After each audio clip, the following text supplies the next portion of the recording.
Plus TV ఛానల్లో మీరు anchor కదా, నేను మీతో మాట్లాడిన ఇప్పటి వరకు. ఇక్కడ నుంచి వెళ్ళిన తర్వాత కూడా మాట్లాడండి. మాకేం బాధ లేదు సార్. ఎందుకు లేనిపోండి గొడవలు? అదేంటి సార్? నాకు తెలియదు.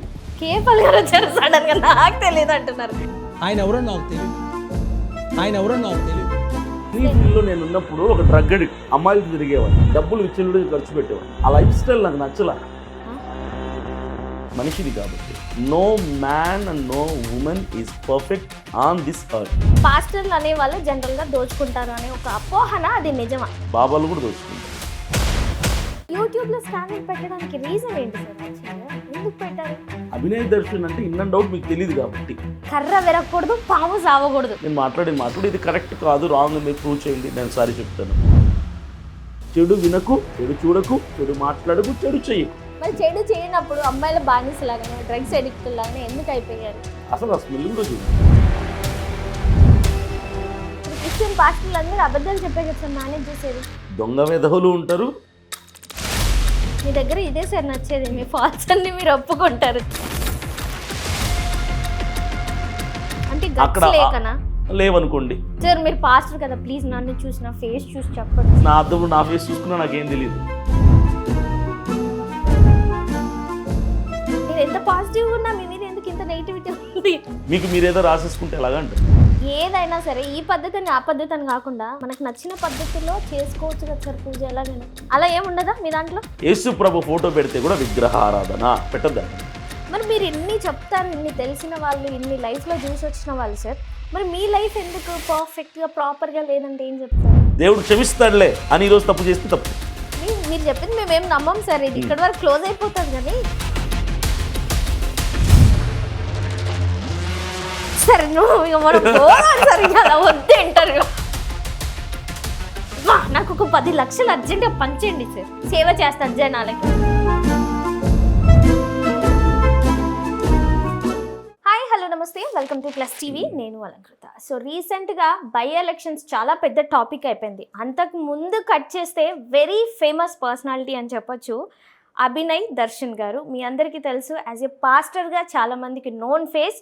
బట్ ఏమవుతుందో ఏంటో అర్థం కావట్లేదు, తెలీదు, ఏం జరుగుతుందో జరగబోతుందో కూడా తెలియట్లేదు. బట్ వాట్ నెక్స్ట్ అనేది మనం అయితే కనుక్కుందాం. హలో సార్, నమస్తే. నమస్తే. నమస్తే అనాలా, ప్రైజ్ ద లార్డ్ అనాలా? ఏమన్నా పర్లేదు. మళ్ళీ ఏదో అంటారు కదా సార్, ప్రైజ్ ద లార్డ్ అన్న తర్వాత ప్రైజ్ లార్డ్ అని అంటారు. అంతే, ఇంకా అంతే. అంటే అసలు మీనింగ్ నమస్కారం తెలిసి ప్రైజ్ లార్డ్ అంటే ఏంటండి? దేవుణ్ణి స్తుతించడం, దేవుణ్ణి పొగడటం, అంతే. ఇది దట్స్ ఎ సెక్యులర్ వర్డ్. అది నాట్ ఓన్లీ ఫర్ క్రిస్టియన్స్. అది క్రిస్టియన్స్కి సంబంధించిన పదమే కాదు, ఎవరైనా వాడుకోవచ్చు. కానీ మీరే ఎక్కువ వాడుతుంటారు కదా. మీరు వాడండి, పర్లేదు. వాడుతున్నాం జనరల్గా, బట్ మీరు ఎక్కువ వాడుతుంటారు కదా. అంటే మేమెప్పుడు కూడా మరి కలిసిన వాళ్ళు చాలా మంది మరి జై శ్రీరామ్ అంటున్నారు కదా. జై శ్రీరామ్ అని అంటే మీరు భావించే దేవుణ్ణి జై శ్రీరామ్ అంటున్నారు కదా. ఆ పేరు దేనికి వాడుతున్నారు తెలుసా? ఇప్పుడు జై శ్రీరామ్ అని చెప్పి మనుషుల్ని చంపుతున్నారు, జై శ్రీరామ్ అని చెప్పి మనుషుల్ని కొడుతున్నారు, జై శ్రీరామ్ అని చెప్పి మనుషుల్ని బలవంతంగా. ఊరుకోండి sir, praise the Lord touch అని చెప్పేసి దయ్యాల్ని కూడా వదిలేస్తున్నారు కదా. ఇదంతా సపరేట్ వర్షన్. అది హాని, ఎవరికి నష్టం లేదు కదా. జై శ్రీరామ్ అని చెప్పి ఎంతమందిని కొడుతున్నారు, ఎంతమందిని గాయపరుస్తున్నారు. లేదు సార్, నాకు ఇప్పటి వరకు సోషల్ మీడియా చాలా యాక్టివ్ గా ఉంది కదా. జై శ్రీరామ్ అని చెప్పి కొట్టిన వాళ్ళని ఒకరిని చూపించండి. బోల్డ్ ఎంతమంది చర్చిలు అటాక్ చేస్తున్నారంతా వాళ్ళే.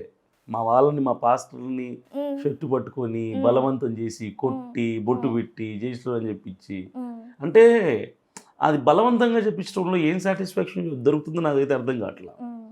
ఇప్పుడు మనస్ఫూర్తిగా చెప్తే నో ప్రాబ్లం.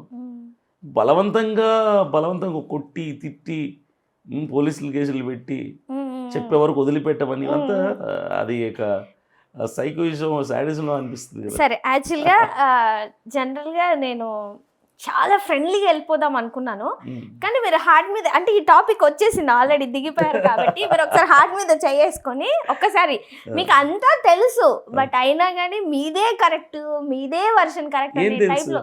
అంటే ఏం తెలుసు అని అంటే, ఇప్పుడు మీ పాస్టర్స్ దాంట్లో చాలా ఫాల్స్ ఉన్నాయని తెలుసు, చాలా మిస్టేక్స్ ఉన్నాయని తెలుసు, ప్రచురణకర్తలాగా పేపర్స్ ఇచ్చి హిందూస్ ని డైవర్ట్ చేస్తున్నారని తెలుసు, ఇవన్నీ ఉన్నాయి కదా. దాంట్లో కూడా దేంట్లో అయినా మిస్టేక్స్ అనేవి ఉంటాయి కదా ఖచ్చితంగా. మరి మీకు తెలుసు కదా, కానీ ఓన్లీ హిందూస్ గురించే మాట్లాడడం కరెక్ట్ కాదు కదా. నేను హిందూస్ గురించి నేను ఎప్పుడు తక్కువ చేయను, ఎందుకంటే నా ఫ్రెండ్ సర్కిల్లో హిందూస్ ఎక్కువ ఉన్నారు, ముస్లిమ్స్ ఎక్కువ ఉన్నారు. కాకపోతే నేను మాట్లాడుతుంది హిందూస్ గురించి కాదు. హిందువులు పెద్దలుగా చలామణి అవుతున్న కొందరు హిందువుల పేర్లు చెప్పి వాళ్ళ దేవుళ్ళ పేర్లు చెప్పి దేవుళ్ళకి చెడ్డ పేరు తెస్తున్నారు, ఇటు హిందువులకి చెడ్డ పేరు తెస్తున్నారు అంటున్నాను. అట్లంటారా? ఆ మత పెద్దలు వాళ్ళ దేవునికి చెడ్డ పేరు, వాళ్ళ హైందవులకి చెడ్డ పేరు తెస్తున్నారు. కొట్టడం, తిట్టడం, పడగొట్టడం, చర్చిల్ని కూలగొట్టడం, బళ్ళాపటం, తలలు బగలు కొట్టడం, ఇవన్నీ చేసి ఈ క్రైస్తవుడు ఎక్కడన్నా ఇలా చేస్తున్నాడా? ఎవరైనా కొట్టారా ఎప్పుడన్నా క్రైస్తవులు? ఎక్కడన్నా గుళ్ళ మీద దాడులు చేశారా? ఎప్పుడు చేయరు. మా పాస్ట్ ఏం మాట్లాడాలనుకుంటున్నారో చెప్పండి సార్, విన్న తర్వాత నేను మాట్లాడతాను. అదే దట్స్ క్లియర్. అంటే మా క్రైస్తవులు, నేను ఒకటే చెప్తాను సింపుల్గా, స్ట్రైట్ క్వశ్చన్ వేస్తున్నాను. ఇప్పటి వరకు ఏ క్రైస్తవుడైనా ఏ పాస్టర్ అయినా ఒక ఖురాన్ని చింపాడా, తగలబెట్టాడా చరిత్రలో ఎక్కడైనా? లేదంటే ఏ క్రైస్తవుడైనా ఏ పాస్టర్ అయినా ఒక భగవద్గీత కానీ హైందవ గ్రంథాలని కానీ వేదాలని కానీ చింపడం కానీ తగలబెట్టడం కానీ చేశారా? లేదు, చరిత్రలో ఎక్కడా లేదు. కానీ చెప్పనివ్వండి, కానీ హైందవ పెద్దలు, హైందవులు కాదు, హైందవులను నేను చాలా గౌరవిస్తా, ప్రేమిస్తా, హైందవులకి పెద్దలమని చెప్పుకున్న కొంతమంది వాళ్ళు మత పిచ్చితో దేశాన్ని ఇంకా చిన్నాభిన్నం ముక్కలు చేయటానికి బైబిల్స్ని బోల్డ్ అని సార్లు తగలబెట్టారు, రోడ్ల మీద చింపారు, రోడ్ల మీద కాళ్ళతో తొక్కారు, తొక్కేసి జై శ్రీరామ్ అంటారు, తగలబెట్టి జై శ్రీరామ్ అంటారు, మనుషుల్ని కొట్టి జై శ్రీరామ్ అంటున్నారు, చిన్నపిల్లల దగ్గరికి వెళ్ళి బలవంతంగా చేసిన. మీరు ఒకటి బిలీవ్ చేస్తారు కదా, దేవుడు అనేవాడు ఉంటే ఏదైనా తప్పు చేస్తే కర్మ అనేది రిపీట్ అవుతుంది కదా? ఖచ్చితంగా దేవుడు పనిష్ చేస్తాడు. సో ఒకవేళ వీళ్ళు తప్పు చేస్తుంటే వాళ్ళ కర్మ అనేది రిపీట్ అవుతుంది కదా? డెఫినెట్గా అవుతుంది. ఎవరు చేసిన తప్పు ఎవరు చేసినా శిక్షను అనుభవించాల్సిందే. అది మతానికి సంబంధం లేదు. అది హైందవులైనా, క్రైస్తవులైనా, ముస్లింలైనా ఎవరైనా దానికి ప్రతిఫలం అనుభవించాల్సిందే, దానికి జీతం అనుభవించాల్సిందే. సార్ ఈరోజు హోస్ట్ మీరని అర్థం కావట్లేదు, టాపిక్ వెళ్ళిపోతూనే ఉంది సార్. యాక్చువల్గా ఇది బై ఎలక్షన్ ఇది వేసారు కదా నామినేషన్, అవునండి. ఎందుకంటే రిజెక్ట్ చేశారు? అది ఎందుకు రిజెక్ట్ చేశారంటే, నేను ఫస్ట్ నామినేషన్ వేయక ముందు నుంచి అంటే నాకు కొంచెం ఫాలోయింగ్ ఎక్కువ ఉంది క్రిస్టియన్ కమ్యూనిటీలో. నా వాయిస్కి కొంచెం ఇన్ఫ్లుయెన్స్ అయ్యే వాళ్ళు ఎక్కువ క్రిస్టియన్స్లో. మీరు బాగానే ఇన్ఫ్లుయెన్స్ చేస్తారు. ఇప్పుడు కూర్చోటి నేను ఇన్ఫ్లుయెన్స్ అయ్యేదాన్ని, జస్ట్ అయితే చెప్తుంటే అలా వింటూనే ఉన్నాను, ఏం మాట్లాడట్లేదు. అలా కాదండి, నా మాటలకి ఇన్ఫ్లుయెన్స్ అవుతారు క్రైస్తవులు. సో మరి ఏమనుకున్నారో ఏమో నాకు తెలీదు. బేసికల్లీ ఐఎమ్ ఫ్రమ్ ఆంధ్ర, నేను ఆంధ్ర అబ్బాయిని, నేను రాయలసీమ కడపకు సంబంధించిన వ్యక్తిని. నా ఫ్రెండ్ అజయ్ బాబు ఇచ్చిన సలహా మేరకు నేను ఇక్కడ కంటెస్ట్ చేయడానికి వచ్చాను. ఎప్పుడైతే నేను దాన్ని నా సోషల్ మీడియా, నా యూట్యూబ్ ఛానల్ ద్వారా అనౌన్స్ చేశానో అప్పటి నుంచి స్టార్ట్ అయిపోయినాయి ప్రాబ్లమ్స్. ఇక నేను జూబ్లీ హిల్స్లో అడుగు పెట్టలేదు, ఇంకా అనౌన్స్మెంట్ స్టార్ట్ చేయలేదు, నేను ఏ పాస్టర్ని కలవలేదు, ఏ చర్చ్కి వెళ్ళలేదు, ఎక్కడ అసలు క్యాన్వాసింగ్ క్యాంపెయినింగ్ ఏం చేయలే. వీడియో పెట్టాను, విదిన్ 2 daysలో నా మీద ఎవరైతే నామినేషన్ పేపర్ సబ్మిట్ చేస్తే తీసుకోవాలో ఆయనే ఆర్ఓ గారి నా మీద ఎఫ్ఐఆర్ కట్టారు డైరెక్ట్గా. ఎఫ్ఐఆర్ కంటే ముందు ఆంధ్రజ్యోతి పేపర్లో ఒక ఆర్టికల్ వేయించారు నాకు, క్యూఆర్ కోడ్ పెట్టి అభినయ్ దర్శన్ డబ్బులు అడుగుతున్నాడు, చట్టరీత్యా నేరం, సో కేసు ఫైల్ అయింది బంజారా హిల్స్ పోలీస్ స్టేషన్లో అని. అక్కడ నుంచి స్టార్ట్ అయింది నా మీద అలిగేషన్ స్టార్ట్ అయ్యాయి. అంటే అభినయ్ దర్శన్ నామినేషన్ వేయకూడదు మొదటి ప్రయత్నం, అవన్నీ దాటుకొని పోలీస్ స్టేషన్లో నుంచి ఎక్స్ప్లెనేషన్ ఇచ్చి ఆ నుంచి బయటకు వచ్చి అంతా క్లియర్ చేసుకుని వచ్చి నామినేషన్ వేసాము. సెకండ్ సెట్ ఆఫ్ నామినేషన్ వేసాము. నిన్న స్క్రూటనింగ్ వెళ్ళాము, ఉదయం నుంచి అక్కడే కూర్చున్నారు మా వాళ్ళు. ఆల్మోస్ట్ అంతా అయిపోయిన డన్ అనే టైంలో నా మీద ఇంకొకటి కేసు పెట్టడానికి వచ్చాడు అక్కడ. సార్ ఈ కేసులు అనేవి జనరల్ గా జరుగుతూనే ఉన్నాయి, కరెక్ట్ ఈ టైంలో జరగటం ఏంటి? యూట్యూబ్ లో స్కానర్ పెట్టడానికి రీజన్ ఏంటి సార్? యాక్చువల్గా ఎందుకు పెట్టారు? సపోర్ట్ కోసం. సపోర్ట్ అంటే లైక్ చేయండి, సబ్స్క్రైబ్ చేయండి ఉంటాయి, కానీ స్కానర్ పెట్టేది మాకు తెలియదు సార్. ఇప్పుడు మేము కూడా సపోర్ట్ అడుగుతాం ఆడియన్స్ నుంచి, ఇప్పుడు మన ఇంటర్వ్యూ ఉంది, ముందుకు తీసుకెళ్ళండి రా, వ్యూవర్షిప్ తీసుకురండి అని సపోర్ట్ అడుగుతాం, కానీ స్కానర్ పెట్టి సపోర్ట్ చేయండి అని అంటే బ్యాంక్ అకౌంట్లలో నిండిపోతాయి కదా సార్. మరి ఇదే కానీ సపోర్ట్ నాకు అర్థం కావట్లేదు. నెలకి ఎంతమందికి హెల్ప్ చేస్తారు? అసలు హెల్ప్ చెయ్యను నేను కదా, కాబట్టి మీరు అడగద్దు, అడగవసరం లేదు. మీ నేను నా కుటుంబం దగ్గర వరకు ఉంటే నేనంటే ఒక్క నిమిషం చెప్తాను. నేను మాట్లాడేది నేను నా దగ్గర నాకు నా ఫ్యామిలీకి సరిపోను ఎక్కువైతే నేను హెల్ప్ చేస్తా కానీ మంది దగ్గర నుంచి తీసుకొని హెల్ప్ చేసే అలవాటు నాకు లేదు. కదా మీరు రెస్టారెంట్కి వెళ్ళారా? వెళ్ళాం, ఎందుకు వెళ్ళలేదు? కారులో ఎప్పుడైనా లాంగ్ ట్రావెల్ చేస్తారా? అంటే out of city, out of చేసాం స్టేట్ చేసి ఉంటారు కదా. చేసాం చేసాం టోల్ గేట్స్ వస్తాయి, ఫాస్ట్ ట్యాగ్ అంటారు, అవును. రోడ్ ట్యాక్స్ కట్టించుకుంటారు. ఎందుకు కడుతున్నారు? మీ కారు, మీ డ్రైవరు, మీ డీజిల్, మీ ప్రయాణం, మీరు ఎందుకు డబ్బు కట్టారు? రోడ్కి ట్యాక్స్ ఎందుకు కట్టారు? సరే వదిలేసేయండి. నెక్స్ట్ ఇంకోటి, రెస్టారెంట్కి వెళ్తే మీ డబ్బుతో మీరు జర్నీ చేసి వెళ్తారు. హోటలోడు వండాడు, వడ్డిస్తాడు. వండినందుకు డబ్బులు ఇస్తారు, వడ్డించినందుకు టిప్ ఇస్తారు. తినేది మీరు, వడ్డించేది వాడు, వండింది వాడు. జిఎస్టీ ఎందుకు కడుతున్నారు? అయ్యో కట్టకపోతే ఎందుకు? వై? అంటే జిఎస్టీ ప్రభుత్వం వాడు వచ్చి రెస్టారెంట్ లో భోజనం వండాడా? ఒక్క నిమిషం, అంటే ఇప్పుడు మనం అక్కడ తినాలంటే జిఎస్టీ పే చేయాలి. ఎందుకు పే చేయాలి? What is GST? కాదు, ఒక్క నిమిషం, మీరు ఇప్పుడు హెల్ప్ చేయాలంటే స్కానర్ అవసరమే అంటారా? అదే దానికి చెప్తున్నా, నేను చెప్తుంది దానికి దేని లింక్ ఏంటంటే, ఒక ప్రభుత్వం నడవాలంటే ప్రజల డబ్బుతో నడవాలి. మనం తిన్నా డబ్బు కట్టాలి, బట్టలు కొన్నా డబ్బు కట్టాలి, ప్రయాణం చేసినా డబ్బు కట్టాలి. ఇవన్నీ మనవి, అయినా ప్రభుత్వానికి డబ్బు కట్టాలి. ప్రజలు ఇచ్చే డబ్బుతోనే ప్రభుత్వం తిరిగి మళ్ళీ స్కీముల పేర్లతో నవరత్నాలని, సూపర్ సిక్స్లని, అవని ఇవన్నీ ప్రభుత్వము మరలా ప్రజలకే బిస్కెట్ వేస్తారు. ప్రభుత్వాన్ని ఎవ్వడు ప్రశ్నించడు. నేను బట్టలు కొంటే ఎందుకు డబ్బు కట్టాలి, నేను రెస్టారెంట్కి వెళ్తే ఎందుకు డబ్బు కట్టాలి, ఎవరు అడగడం. అలాగే ఒక ఆర్గనైజేషన్ రన్ అవ్వాలంటే Abhinay Darshan is not a person, నాది ఒక ఆర్గనైజేషన్. నాది సిపిఎఫ్ అనేది ఒక ఆర్గనైజేషన్. నేనేం చేస్తానంటే, అనారోగ్యంతో ఎవరైనా ఎక్కడన్నా ఉంటే వాళ్ళకి డబ్బులు అవసరమైతే డబ్బులు ఇస్తా, పేదోళ్ళకి డబ్బులు ఇస్తా. నెలకి 30,000 40,000 రూపాయలు నేను పంచుతాను అవసరతలో ఉన్న వాళ్ళకి. నేను ఆర్గనైజేషన్ రన్ చేస్తున్నా. ఒక ఆర్గనైజేషన్ ఒక వ్యక్తి రన్ చేయాలి అంటే, ఒక ట్రస్ట్ కానీ, ఒక మినిస్ట్రీ కానీ, ఒక చర్చ్ కానీ, ఒక టెంపుల్ కానీ, ఒక గవర్నమెంట్ కానీ రన్ అవ్వాలంటే పబ్లిక్ ఫినాన్షియల్ సపోర్ట్ ఉంటే తప్ప ఇవి నడవవు, ఇవి ముందుకెళ్ళవు. నాది ఒక సంస్థ కాబట్టి నేను ప్రజల నుంచి తీసుకుంటున్నాను, ప్రజలకు సహాయం చేస్తున్నాను. బాబా ఎంత తెలివైన వాళ్ళంటే నేనేమో అనుకున్నాను, అంటే వీడియోస్ లో చూసి దీనికి ఎక్కడికి లింక్ పెట్టారంటే అందుకే పాస్టర్ అయినారేమో అని అనిపిస్తుంది నాకైతే ఇప్పుడు చూస్తుంటే. లేదు మీరు చాలా తెలివిగా, చాలా లాజికల్ గా ఏమంటారు కదా, మీరు అన్నమాట నచ్చింది, లాజికల్ గా మాట్లాడతాను నేను. లాజికల్ గా మాట్లాడినా కూడా ఇప్పుడు ఎలక్షన్ కోడ్ రిలేటెడ్ మనం మాట్లాడుకుంటున్నాం. జనరల్ గా కేసు అయింది అని అంటే మిగిలిన వాటికి పెట్టొచ్చేమో కానీ నిజంగా స్కానర్ పెట్టడం అనేది మీ మీద మాకు ఎంతో కొంత అభిమానం ఉన్నా అదొక నెగటివిటీ కనిపిస్తుంది నాకు మీ దగ్గర.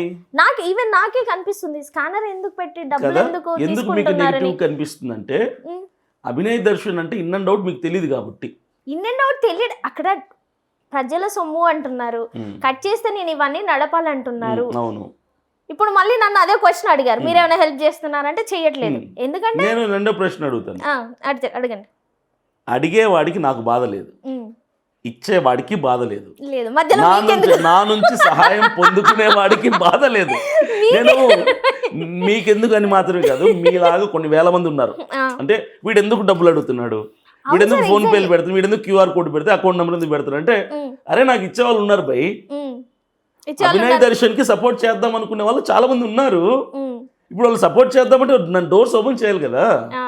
అందుకని ఇలా చేస్తున్నారు. ఇచ్చేవాడికి లేని బాధ, తీసుకునేవాడికి లేని బాధ, మరలా నేను ఇస్తుంటే సహాయం పొందుకునేవాడికి లేని బాధ ఎందుకు మధ్యలో కొంతమందికి వస్తుంది? కోతి లేని బాధ కొమ్మకి వచ్చినట్టు అట్లాగే ఉంది. అంటే ఇదంతా ఏంటంటే, అరే వీడు నిన్నగాక మొన్న వచ్చాడు, అప్పుడే డబ్బులు వచ్చేస్తున్నాయి, అప్పుడే ఫేమ్ అయిపోయాడు, అప్పుడే ఎక్కడెక్కడ కనిపించేస్తున్నాడు, అప్పుడే ఫాలోయింగ్ వచ్చేసింది. లేదు మీకు మంచి పిఆర్ టీమ్ ఉన్నారు, మంచి యూట్యూబ్ పెట్టుకోవాలని, సోషల్ మీడియాని ఎలా వాడాలని మీకు నాలెడ్జ్ ఉంది యాక్చువల్ గా. ఎందుకు లేదండి, నేను చదివిన యానిమేషన్ ఇంజనీరింగ్, నేను ఎడిటింగ్ చేస్తాను, డిజైనింగ్ చేస్తాను, గ్రాఫిక్స్ చేస్తాను. నేను సినీ ఫీల్డ్ కి సంబంధించిన వ్యక్తిని. నేను సినీ ఫీల్డ్ లో 24 క్రాఫ్ట్స్ ఎక్స్పీరియన్స్ నాకు ఉంది. అదే సార్, ఆ తెలివితేటలు పాస్టర్ అయిన తర్వాత రాలేదు నాకు ఇవి, బిఫోర్ నుంచి మొదటి నుంచి నాకు వచ్చేవన్నీ. సరే మనం పాస్ట్ లోకి వెళ్ళిపోతే, చూడడానికి లుకింగ్ క్యూట్ గానే ఉన్నారు మంచిగా, అదే క్యారీ చేయకుండా మళ్ళీ ఎందుకని సినిమా ఇండస్ట్రీ మళ్ళీ హోల్డ్ చేసేసి మళ్ళీ ఇక్కడికి రావడానికి రీజన్ ఏంటి? అంటే నేను నా మాట, నా నిర్ణయాలు, నా డెసిషన్స్ కానీ, నా ప్రతి అడుగు 10 మందికి ఆశీర్వాదంగా ఉండాలనుకున్నా, అంటే బ్లెస్సింగ్గా ఉండాలనుకున్నా నేను. ఇంకా చెప్పండి సార్, కూర్చున్నాం కదా అని లేదు, చెప్పేసి ఇంకా, చెప్తున్నాను. అబ్బా అన్ని ఇప్పుడు సినిమాలో నేను ఇంటర్వ్యూలలో ఉండటం ఇదే వలన అవుతుంది. ఎవరికైనా నేను బ్లెస్ అవుతానా, ఉపయోగపడతానా?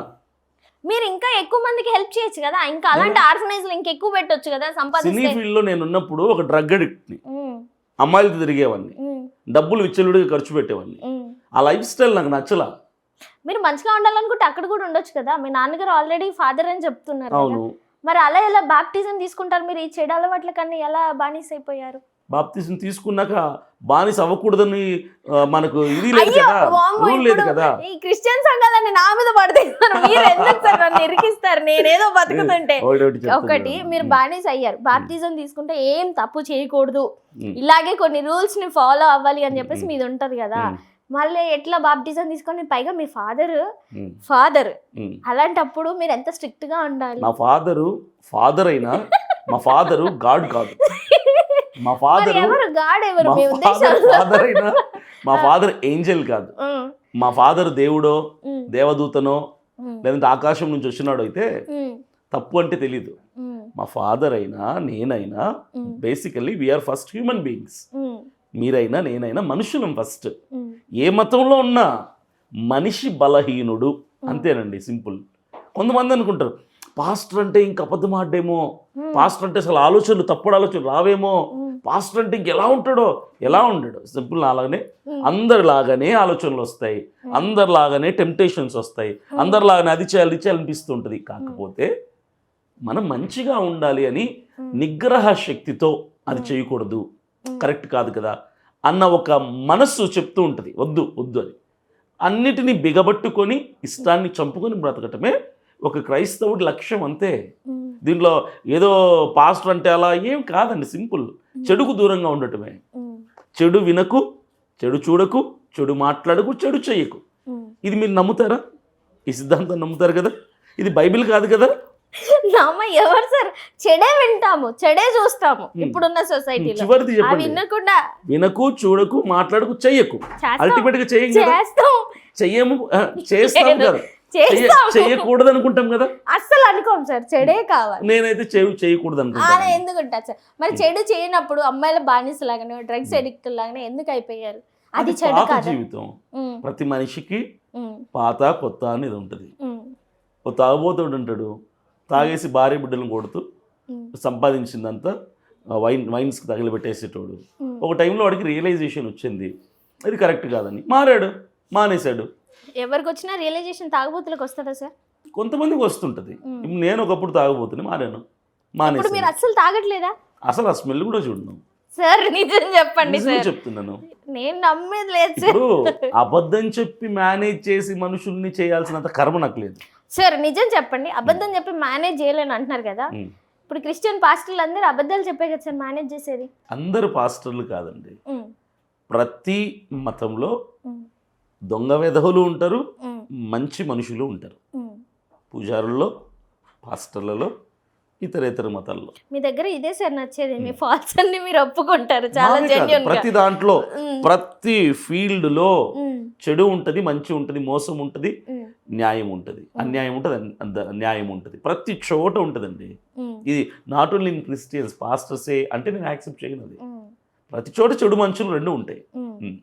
సరే, ఇందాక ఒక మాట అన్నారు కదా, మనం అన్నిటికంటే ముందు మనం హ్యూమన్ బీయింగ్స్ అని చెప్పేసి. ఈ మధ్య కాలంలో కొన్ని సో ఛానల్స్కి వెళ్ళినప్పుడు ప్రసాదం ఇష్యూ అవుతుంది సార్.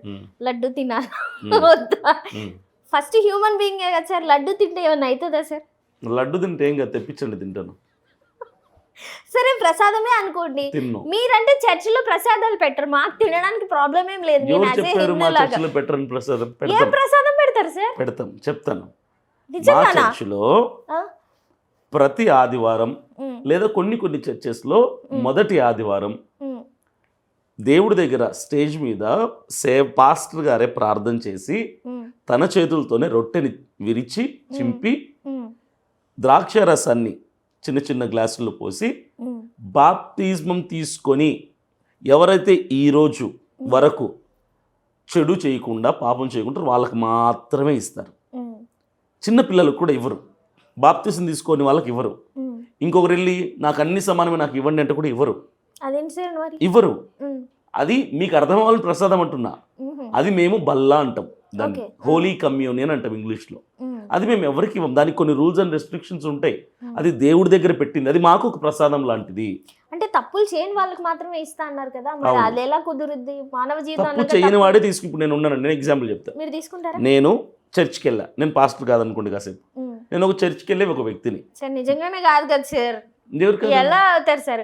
పాస్టర్ అవ్వాలంటే ఏమైనా డిగ్రీస్ ఏమైనా చేయాలా సార్? ఖచ్చితంగా చేయాలి. ఎక్కడ మీరు చేశారా సార్? 2 రకాలుగా పాస్టర్ అవ్వచ్చు. ఒకటి, ఇప్పుడు నేను ఒక పాస్టర్ అనుకోండి, నా దగ్గర మీరు ఒక 2 years 3 years నా దగ్గర అనుభవం పొందొచ్చు, అసిస్టెంట్ లాగా ఉండి నేనేం మాట్లాడుతున్నాను, ఏం చదువుతున్నాను, ఎలా ఉంటున్నాను, నేను జీవితం ఎలా ఉంది, ఎన్ని కష్టాలు పడుతున్నాడు, కష్టాలు ఇవన్నీ నేర్చుకొని తర్వాత మీరు ఒక పాస్టర్గా ముందుకెళ్ళచ్చు. అంటే మాటలు వస్తే పాస్టర్ అయిపోతారు అన్నమాట. మాటలు కాదు, అనుభవం, విధానం, ఎక్స్పీరియన్స్.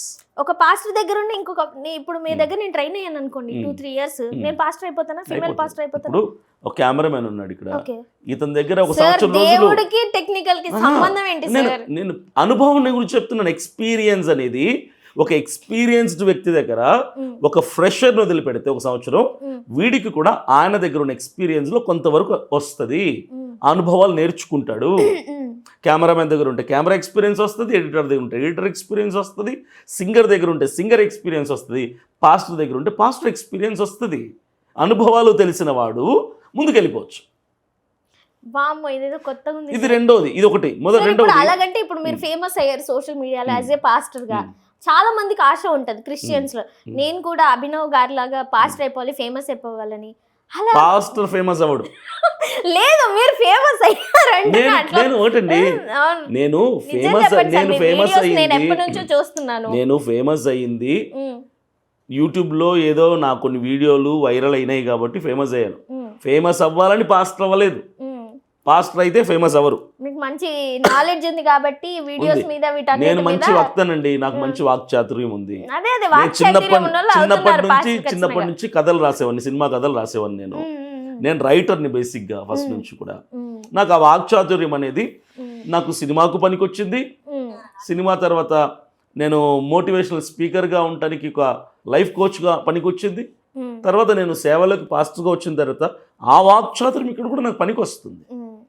అంతే తప్ప అందరూ ఫేమస్ అవుతారని రూల్ లేదు, ఫేమస్ అవ్వాలని అవసరం లేదు. అసలు నిజంగా ఒక జెన్యూన్ పాస్టర్ అయితే వీటి మీద ఎలాంటి ఇది ఉండదంటే ఎప్పుడు దేవుడి సేవలోనే ఉంటారంటే సార్. అంటే ఎవరు చెప్పారు మీకు అలా అంటని? అవును సార్, చాలా మంది జెన్యూన్ పాస్టర్స్ చూసాను సార్ నేను. నా చుట్టూ కూడా చాలా మంది ఉంటారు కదా, వాళ్ళకి ఇలా ఫేమస్ అవ్వాలని, లేకపోతే దేవుణ్ణి ఇది అవ్వాలని లేదు. మరి మీకు అందరూ ఫేమస్ చేశారు నన్ను. ఇప్పుడు ఒకటే అండి, ఫేమస్ అవ్వాలని నాకు లేదు. అది మరి దేవుడి సంకల్పమో యాదృచ్ఛికమో తెలియదు కానీ. చెప్పండి సార్, దేవుడి సంకల్పం. నెక్స్ట్ ఐఏఎస్ అయిపోండి సార్. ఇంకా మీరు యాక్చువల్గా మీ మీద ఉన్న ఒక జనాల్లో ఉన్నది ఏంటంటే, ప్రవీణ్ పగడాల గారు ఎప్పుడైతే ఉన్నారో ఆయన పోయిన బాధ కంటే వీళ్ళు మీటింగులు పెట్టి వీళ్ళు ఆయన గురించి మాట్లాడి వీళ్ళు ఫేమస్ అయ్యేదే ఎక్కువ ఉందనే కామెంట్ మీ చెవి వరకు వచ్చిందా సార్? ఇలా అంటున్నారని. మరి దానికి సమాధానం ఏంటి సార్? సమాధానం ఏంటంటే, ఆ ఒక గొప్ప వ్యక్తి చంపబడ్డాడు, దాని తర్వాత మేము మాట్లాడాము. చంపబడ్డాడు, అది 100% killed, murder, 100% pre plan brutal murder. ఆయన చేయడం వల్ల ఏమొస్తుందా? చేసినోడి తెలిసి ఏమొస్తుందో. ఆయన వలన చాలా మంది క్రైస్తవ్యంలోకి మారిపోతున్నారు అన్నటువంటి ఒక భయంతో ఆయన్ని లేకుండా చేశారు. అంటే పాస్టర్లు అందరూ దేవుళ్ళు ఏం కాదు కదా సార్, వాళ్ళ మాటలు నమ్ముకోవడానికి. అందరు పాస్టర్ల కోసం కాదు, ఆయన అందరిలో కొంచెం భిన్నమైన వ్యక్తిత్వం, భిన్నమైనటువంటి జ్ఞానవంతుడు, చాకచక్యంగా చక్కగా మనిషితో మాట్లాడి మనిషిని సత్యంలోకి ఒప్పించగలిగిన వ్యక్తి, సత్యంలోకి ఒప్పించగలిగిన వ్యక్తి. Manipulation is different. మ్యానిపులేషన్ అంటే కల్లిబుల్లి మాటలు చెప్పి మారేడుకాయ చేసి మసిపూసి మారేడుకాయ చేయడం అంటారు, అట్లా. ఆయన సత్యంలోకి నడిపిస్తాడు సార్. ఆయన కూడా హిందువులని అన్న వ్యక్తే, హిందువుల గురించి మాట్లాడిన వ్యక్తి, హిందూ దేవుళ్ళ గురించి మాట్లాడిన వ్యక్తి. అవన్నీ ఆఫ్టర్ ఆయన పాస్ అవే అయిన తర్వాత అన్ని వైరల్ అయ్యాయి. యాక్చువల్గా దీని వల్ల ఇలా చేశారని కూడా మాట్లాడారు ఆయన. నేను ఒకటి అందుకే అన్న, సత్యంలోకి నడిపించే వ్యక్తి. ఆయన ఎప్పుడు అసత్యం మాట్లాడాల. ఆయన బైబిల్ కోసం మాట్లాడినా, ఖురాన్ కోసం మాట్లాడినా, లేదంటే భగవద్గీత కోసం మాట్లాడినా అందులో విషయాలనే చెప్పాడు ఆయన. లేనివి ఎప్పుడు చెప్పలేదు. ఆయనే కాదు, ఏ పాస్టర్ కూడా ఇతర గ్రంథాల విషయాలకు వస్తే ఆ గ్రంథాల్లో ఉన్నవి విశదీకరించి చెప్పే ప్రయత్నం చేస్తారు తప్ప లేనిపోని అపార్థాలని అపోహల్ని పుట్టించి చెప్పాలని ఎవ్వరూ అనుకోరు. అంత దుర్మార్గులు ఎవరు లేరు. ఉన్నది ఉన్నట్టుగా చెప్తారు. అది మీకు అపార్థమై అది మీకు బాధ అయితే ఏం చేస్తాం? మాకేం బాధ లేదు సార్, మీరు చేసుకోండి, మాది చేసుకోండి అని చాలా వరకు ఉంది. నా సిద్ధాంతం అదే ఉంది. నా సిద్ధాంతం అందుకే నేను ఎప్పుడు ఇతర గ్రంథాల కోసం కానీ ఇతర దేవుళ్ళ కోసం ఇతర నమ్మకాల విశ్వాసాల కోసం కానీ నేను ఎప్పుడు మాట్లాడను. ఎందుకంటే let them do their wish అనుకుంటాను. వాళ్ళు నచ్చింది వాళ్ళు చేసుకొని మనకు నచ్చింది మనం చేద్దాం. వాళ్ళని గౌరవిద్దాం, మనల్ని వాళ్ళు గౌరవిస్తారు. వాళ్ళ తప్పులు మనం చెప్పొద్దు, మన తప్పులు వాళ్ళు చెప్పొద్దు అనే తత్వం నాది. అందుకే నేను ఎప్పుడు ఇతర మతాల గురించి నేను ఎక్కడ ప్రస్తావించను. కానీ ప్రస్తావించటం వలన ఒక మనిషి చంపబడ్డాడు అంటే చంపబడేంత తప్పు ఏం చేశాడంటే ఏం చేయలే, ఉన్నదే చెప్పాడు ఆయన, అందులో ఉన్నదే చెప్పాడు, లేనిది చెప్పలేదు. ఓకే, సో ఇది పక్కన పెట్టేస్తే అదే ఇందాక మనం ఇంటర్వ్యూలలో లడ్డు కూడా ఒకటి ఉంది కదా సార్, లడ్డు ప్రసాదం తిననంటారు కదా. ఇప్పుడు వస్తేనేమో బై ఎలక్షన్స్ లో నామినేషన్ వేశారు. మీరు ఒకవేళ నామినేషన్ లో ఉండి ఒకవేళ ఇఫ్ ఇన్ కేసు ఎమ్మెల్యే అయితే లడ్డు ఇస్తే తింటారా అంతేనా? లేదు సార్, ఇప్పుడు ఎమ్మెల్యే అన్న తర్వాత ప్రతి ఫెస్టివల్ కి అటెండ్ అవ్వాలి, ప్రతి దాంట్లో మీరు ముందుండాలి. అందులో హిందువులు ఉంటారు, ముస్లిమ్స్ ఉంటారు. అప్పుడు మరి ఏం చేస్తారు సార్? లడ్డు ఇలా ఇట్లా తినట్టు చేసి వెనక్కి ఇసిరేస్తారా? ఏం చేస్తారు అప్పుడు? ఎగ్జాంపుల్ ప్రసాదమే అనుకోండి, ఇదేదో ఆంజనేయ స్వామి రథయాత్ర అప్పుడు గద పట్టిస్తారు, అది నార్మల్. ఇప్పుడు వేరే హిందూస్ అయినా కానీ క్రిస్టియన్ ఫెస్టివల్ ఉన్నప్పుడు వెళ్తారు, వెళ్ళి నమాజ్ చేసుకుంటారు, సో ప్రేయర్లు ఇవన్నీ పార్టిసిపేట్ చేస్తారు కదా. మీరు అయి ఉంటే ఎలా పార్టిసిపేట్ చేసేవారు వీటన్నిటికీ? నేను చెప్తాను. రామ్ చరణ్ హీరో తెలుసు కదా? తెలుసుంది. మ్యాక్సిమం అతను ఎక్కువ మాలలో ఉంటాడు. షూటింగ్స్ చేస్తున్నప్పుడు కూడా నల్ల బట్టలు వేసుకుని మాలలో అయ్యప్ప మాల వేసుకుంటాడు ఆయన. ఇప్పుడు ఆయన షూటింగ్కి వెళ్తాడు, అయ్యప్ప మాలలో ఉంటాడు. ఆ షూటింగ్లో మటన్ బిర్యానీయో చికెన్ బిర్యానీయో లేదంటే ఫిషో ఇంకోటి నాన్ వెజ్ ఉంటుంది. అందరు చుట్టూ కూర్చుంటారు, మేమందరూ తింటున్నాం నువ్వు తిను అని పెట్టారనుకోండి, ఆఫర్ చేశారనుకోండి, ఆయన తింటాడా తినడా, తినాలా తినద్దా? మీరేంటి సార్ నక్కకి నాగలోకి అనుకున్న తేడా చెప్తారు? అది మీరు చెప్పండి, అది మీరు చెప్తే నేను ఇది చెప్తా, తినాలా తినద్దా? తినడు కదా. ఇప్పుడు మేము క్రైస్తవులమనే మేము మాకు ఒక నిష్ట ఉంది. ఆ 40 రోజులు ఆయన ఎలాగైతే ఒక నిష్ఠలో ఉండి ఆ నియమాలను పాటిస్తాడో, క్రైస్తవులమైన మేము యేసు ప్రభుని దేవుడిగా అంగీకరించిన తర్వాత బాప్తిస్మం అనేది తీసుకున్న తర్వాత బోర్న్ అగైన్ అంటాం, రీబోర్న్ అంటాం, మరలా జన్మించిన తర్వాత మట్టిలోకి చేరే వరకు మేము ఆ నిష్ఠలో ఉంటాం. మాకు కొన్ని నియమాలు ఉంటాయి, ఆ నియమాలని మీరు గౌరవించాలి తప్ప అగౌరవపరచకూడదు.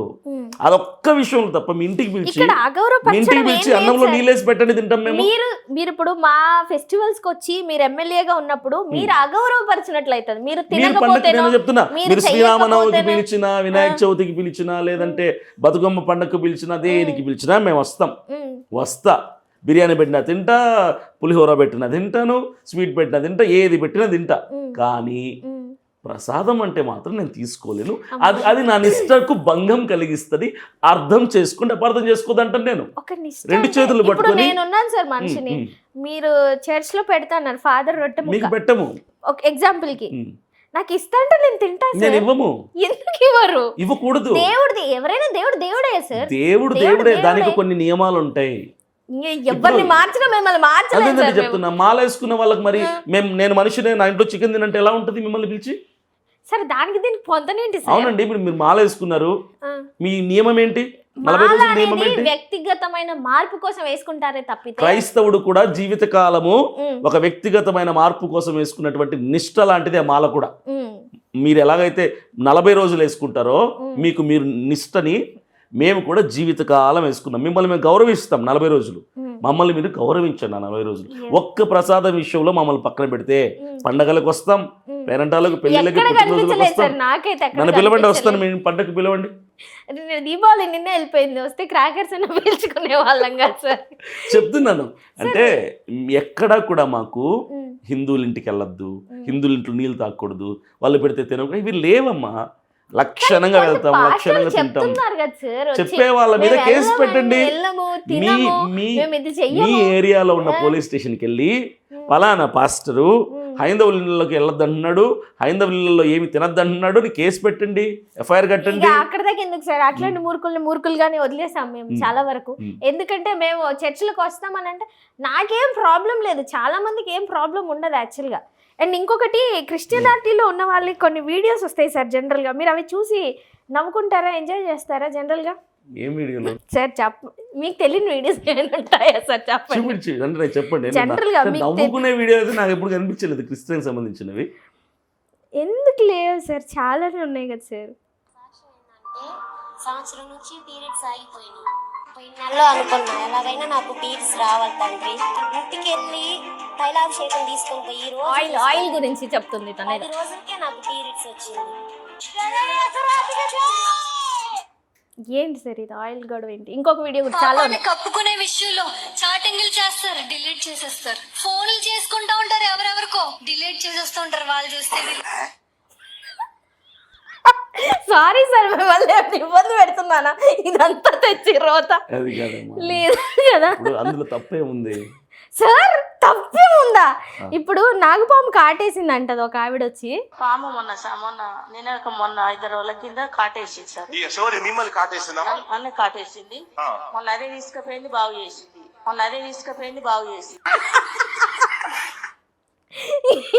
ఎట్లా పాము తీసుకెళ్ళి చెప్పండి సార్, నాకు అసలు క్లారిటీ లేదు. ఈ వీడియోలు రోజు నాకు సజెషన్లు వస్తున్నాయి.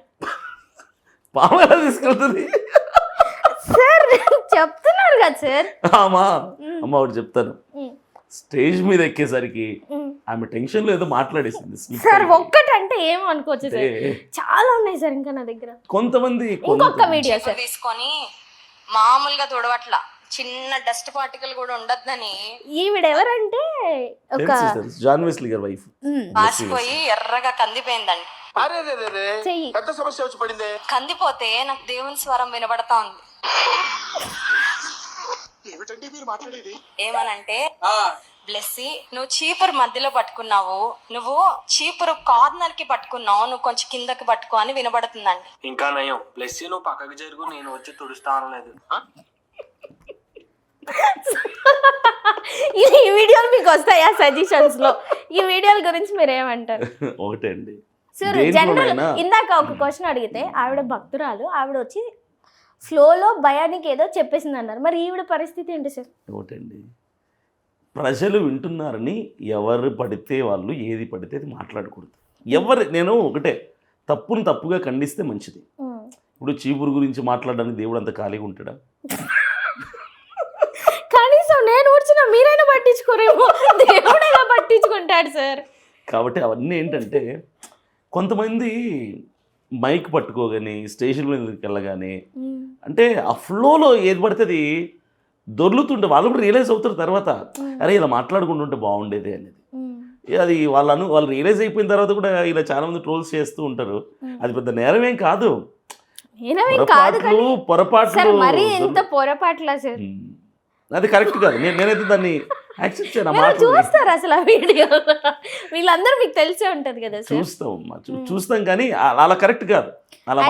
ఒక పాస్టర్ వైఫ్ వచ్చేసి, ఈవెన్ పాస్టర్ వైఫ్ లో వచ్చేసి పాస్టర్ లాగా అక్కడ బోధించవచ్చు అంటారా? ఇలాగా ఏది పడుతుంది బోధించవచ్చు, కానీ ఇలాంటి మాటలు మాట్లాడకూడదు.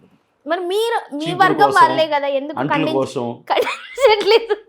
దేవుడు వచ్చి అంట్లు కడుగుతాడు, ఇవన్నీ సలహా. సార్ మీరు అవన్నంటే నేను అట్ట అవుతా సార్, నన్ను క్షమించు, ఈ పాపిని క్షమించు. అంట్ల గురించి కాదు సార్, జనరల్ గా దేవుడు అంట్లు ఎలా అడగాలో చీపురు ఎలా పట్టాలో నేర్పిస్తాడమ్మా. మరి మీరు ఎందుకు ఖండించట్లేదు సార్? మీ వర్గం వాళ్ళే కదా వాళ్ళందరూ, మీరు ఎందుకు ఎలా ఖండిస్తాము? మీ కళ్ళ ముందే ఇది ఖండించడమే, అది తప్పు అంటున్నాను, ఇది ఖండించడమే.